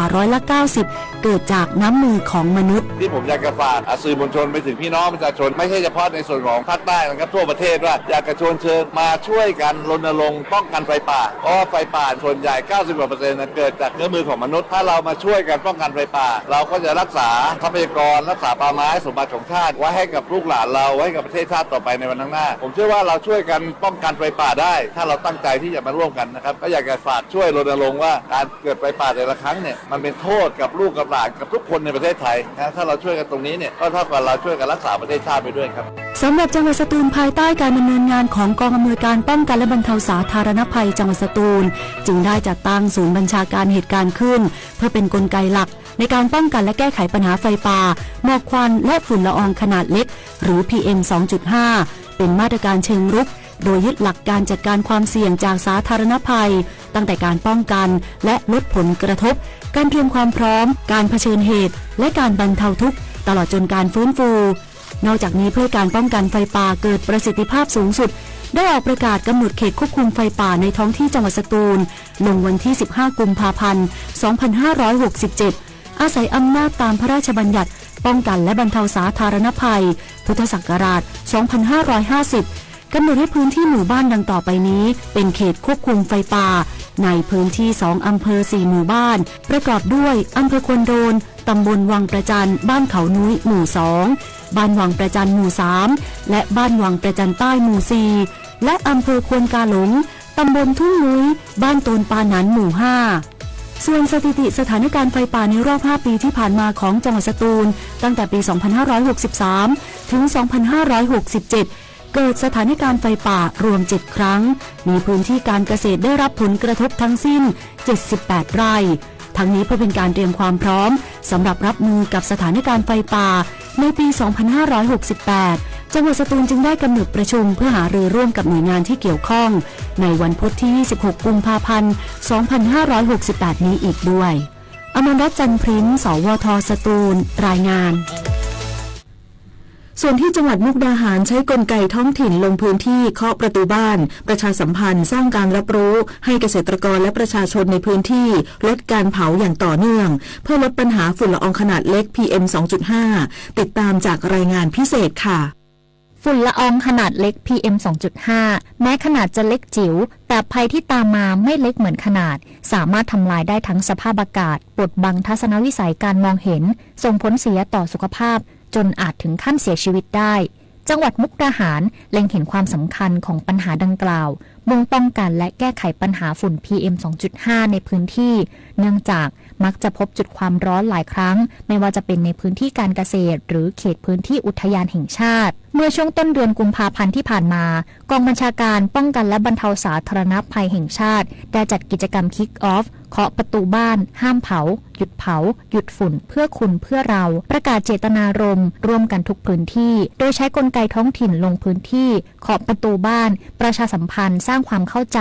และปลูกจิตสำนึกให้กับประชาชนจังหวัดมุกดาหารเริ่มกิจกรรมตั้งแต่นั้นเป็นต้นมาและยังคงเดินหน้ารณรงค์อย่างต่อเนื่องให้สำนักงานเกษตรอำเภอทั้ง7อำเภอลงพื้นที่ประชาสัมพันธ์สร้างการรับรู้สร้างความเข้าใจให้เกษตรกรงดหรือลดการเผาในพื้นที่การเกษตรและการถูกตัดสิทธิ์จากการช่วยเหลือของภาครัฐขณะที่กองอำนวยการป้องกันและบรรเทาสาธารณภัยจังหวัดมุกดาหารได้ประกาศกำหนดควบคุมการเผาในที่โล่งทุกชนิดตั้งแต่วันที่1กุมภาพันธ์ถึง30เมษายน2568นายวรยานบุญราชผู้ว่าราชการจังหวัดมุกดาหารเปิดเผยว่าได้เน้นย้ำให้ทุกภาคส่วนช่วยกันรณรงค์และงดหรือลดการเผาทุกชนิดผนึกกำลังภาคส่วนต่างๆทั้งภาคราชการทุกหน่วยงานนะครับองค์กรปกครองส่วนท้องถิ่นพี่น้องกำนันผู้ใหญ่บ้านนะครับรวมทั้งขอความร่วมมือพี่น้องประชาชนนะครับงดการเผาโดยเด็ดขาดจุดฮอตสปอตในพื้นที่ของเราเนี่ยลดลงอย่างเห็นได้ชัดนะครับสิ่งสำคัญก็คือว่าความกดอากาศต่ำเนี่ยก็อาจจะมีผลกระทบทำให้ค่าของฝุ่นละอองเนี่ยขึ้นบางช่วงเวลาได้นะครับแล้วก็จังหวัดมุกดาหารเราเป็นจังหวัดที่ติดชายแดนนะครับก็อาจจะมีพื้นที่ข้างเคียงที่มีการเผาแล้วก็ทำให้มีผลกระทบต่อจังหวัดมุกดาหารนะครับแต่อย่างไรก็ตามเนี่ยผมได้ขอความร่วมมือพี่น้องประชาชนทุกภาคส่วนนะครับได้ช่วยกัน นอกจากนี้ผู้ว่าราชการจังหวัดมุกดาหารได้ส่งกำลังใจให้เจ้าหน้าที่ผู้ปฏิบัติงานด้านการป้องกันไฟป่าพร้อมทั้งขอให้ประชาชนในพื้นที่เข้ามามีส่วนร่วมในการป้องกันไฟป่าและติดตามสถานการณ์อย่างใกล้ชิดต่อไปเพื่อแก้ไขปัญหาไฟป่าหมอกควันและฝุ่นละอองขนาดเล็ก PM 2.5 ชยาพรภูงามเงินสวทมุกดาหารรายงานสสกับพันธกิจในการส่งเสริมพัฒนาและสนับสนุนให้คนไทยมีสุขภาพดีเสนอประเด็นสสปลูกฝังเยาวชนรู้ทันภัยเสี่ยงสารพลังภาคีโครงการพัฒนาสื่อสอนเด็กเรียนรู้ภัยเสี่ยงเหล้าบุหรี่สิ่งเสพติดและกัญชาจัดรายงานการสำรวจพฤติกรรมการสูบบุหรี่และการดื่มสุราของประชากรไทยปี 2564 โดยสำนักงานสถิติแห่งชาติพบการสูบบุหรี่ในกลุ่มเยาวชนอายุ 15-24 ปีอยู่ที่ 12.7% ลดลงจาก 15.4% ในปี 2560 พบนักสูบหน้าใหม่ที่สูบบุหรี่ไม่เกิน 1 ปี 211,474 คน 73.7% เริ่มสูบบุหรี่ช่วงอายุ 15-19 ปีและสูบบุหรี่ไฟฟ้า 78,742 คนคิดเป็น 0.14% ของประชากรอายุ 15 ปีขึ้นไปขณะที่การดื่มเครื่องดื่มแอลกอฮอล์ช่วงปี 47 ถึงปี 64 มีแนวโน้มเพิ่มขึ้นอยู่ในช่วง 23.5 ถึง 29.5% ลดลงเหลือ 20.9% หรือราว 1.9 ล้านคนในปี 64 พบการดื่มแล้วขับ 33.06% ทำให้เกิดอุบัติเหตุบาดเจ็บและเสียชีวิตต่อความรุนแรงและเข้าไปยุ่งเกี่ยวกับยาเสพติดสสผุดโครงการพัฒนาสื่อสอนเด็กปลูกฝังเยาวชนรู้ทันภัยเสี่ยงเหล้าบุหรี่สิ่งเสพติดและกัญชาผลจากการนำไปใช้จริงใน3จังหวัดชายแดนภาคใต้พบว่าครูสามารถนำชุดสื่อไปใช้ได้จริงในสถานศึกษา 89.63% นักเรียนมีความรู้เกี่ยวกับปัจจัยเสี่ยง 90.37% ตระหนักถึงภัยจากปัจจัยเสี่ยง 89.63%การแข่งขันวอลเลย์บอลซีเล็กชิงชนะเลิศแห่งประเทศไทยกลับมาจัดการแข่งขันอีกครั้งซึ่งในปีนี้แบ่งออกเป็น4รายการใหญ่ทั้งวอลเลย์บอลในร่มและวอลเลย์บอลชายหาดเพื่อพัฒนานักตบรุ่นใหญ่และรุ่นเยาวชนของไทยติดตามเรื่องนี้จากรายงานค่ะกลับมาอีกครั้งสำหรับการแข่งขันวอลเลย์บอลเพื่อพัฒนานักตบของไทยในรายการวอลเลย์บอลซีเล็กชิงชนะเลิศแห่งประเทศไทยซึ่งในปีนี้แบ่งออกเป็น4รายการทั้งวอลเลย์บอลในร่มและวอลเลย์บอลชายหาดเริ่มจากวอลเลย์บอลชายหาดซีเล็กประชาชนชิงชนะเลิศแห่งประเทศไทยระหว่างวันที่ 4-8 มีนาคมที่สนามวอลเลย์บอลชายหาดองค์การบริหารส่วนจังหวัดกำแพงเพชรต่อด้วยวอลเลย์บอลซีเล็กเยาวชนชายหญิงชิงชนะเลิศแห่งประเทศไทยชิงถ้วยพระราชทานสมเด็จพระนิธิถาธิราชเจ้ากรมสมเด็จพระเทพรัตนราชสุดาสยามบรมราชกุมารีระหว่างวันที่ 17-28 เมษายนที่โรงเรียนเทศบาล1เยี่ยมเกษสุวรรณจังหวัดสมุทรปราการวอลเลย์บอลซีเล็กประชาชนขอหญิงชิงชนะเลิศแห่งประเทศไทยระหว่างวันที่ 7-14 พฤษภาคมที่มหาวิทยาลัยราชภัฏสวนสุนันทาและวอลเลย์บอลซีเล็กประชาชนขอชายชิงชนะเลิศแห่งประเทศไทยระหว่างวันที่ 30 เมษายนถึง 11 พฤษภาคมที่มหาวิทยาลัยเทคโนโลยีราชมงคลธัญบุรีจังหวัดปทุมธานีนายสมพรใช้บางยางนายกสมาคมกีฬาวอลเลย์บอลแห่งประเทศไทยเปิดเผยว่าการแข่งขันทั้ง4รายการช่วยพัฒนานักตบของไทยทั้งในรุ่นประชาชนและรุ่นเยาวชนสร้างนักกีฬาสู่ทีมชาติไทยมาอย่างต่อเนื่องการซีเล็กทูน่าเนี่ยก็ถือว่าเป็นการต่อยอดนะครับการแข่งขันทุกรายการของสมาคมที่จัดมาตั้งแต่ปลายปีที่แล้วจนกระทั่งถึงสิ้นปีนะครับทั้งรุ่นอายุ 12, 14, 16, 18 ทั้งในร่มและก็ชายหาดเพื่อให้โอกาสกับนักกีฬาที่เป็นหัวกะทิหรือนักกีฬาที่มีศักยภาพเนี่ยได้มาร่วมการแข่งขันกันรวมตัวกันสำหรับการที่จะมาทำการแข่งขันอีกระดับหนึ่งนะครับเพื่อจะได้ยกระดับการพัฒนาของนักกีฬาเราเตรียมไปสู่ทีมชาติกันในอนาคตและอีกส่วนหนึ่งเราก็เปิดโอกาสให้นักกีฬาที่อยากเล่นกีฬาได้มาเล่นกีฬาวอลเลย์บอลโดยเฉพาะการแข่งขันถ้วยขอนะครับในรายการนี้ก็จะมีทั้งรุ่นเยาวชนนะครับอายุ 12, 14, 16, 18 ในส่วนของชายหาดนะครับในส่วนของในร่มก็จะเป็นระดับเยาวชนทั้งชายและหญิงและก็การแข่งขันถ้วยขอนะครับซึ่งเป็นการเปิดโอกาสให้นักกีฬาที่สนใจเล่นกีฬาวอลเลย์บอลมารวมตัวกันร่วมการแข่งขันนะครับเพราะฉะนั้นก็จะมีทั้งในส่วนของการที่จะให้เพิ่มศักยภาพนักกีฬาไปสู่ทีมชาติและก็ให้โอกาสกับคนที่อยากเล่นกีฬาได้มาร่วมการแข่งขันกันนะครับนายกสมาคมกีฬาวอลเลย์บอลยังกล่าวอีกว่าในปีนี้มีความพิเศษในส่วนของวอลเลย์บอลชายหาดซีเล็กชิงชนะเลิศแห่งประเทศไทยจะใช้เป็นรายการคัดเลือกทีมชาติไทยชุดลุยศึกซีเกมด้วยสำหรับปีนี้ก่อนการแข่งขันคัดเลือกที่จะไปเตรียมชุดซีเกมเนี่ยเราก็เลยถือโอกาสที่จะมีการแข่งขันที่กำแพงเพชรในรุ่งชายหาดเนี่ยถือโอกาสเป็นการคัดเลือกทีมชาติเตรียมนักกีฬาทีมชาติเฉพาะชายหาดนะครับไว้เป็นครั้งแรกไว้อีกส่วนหนึ่งด้วยนะครับเพื่อจะได้ให้นักกีฬาเตรียมความพร้อมสำหรับไปเป็นตัวแทนทีมชาติ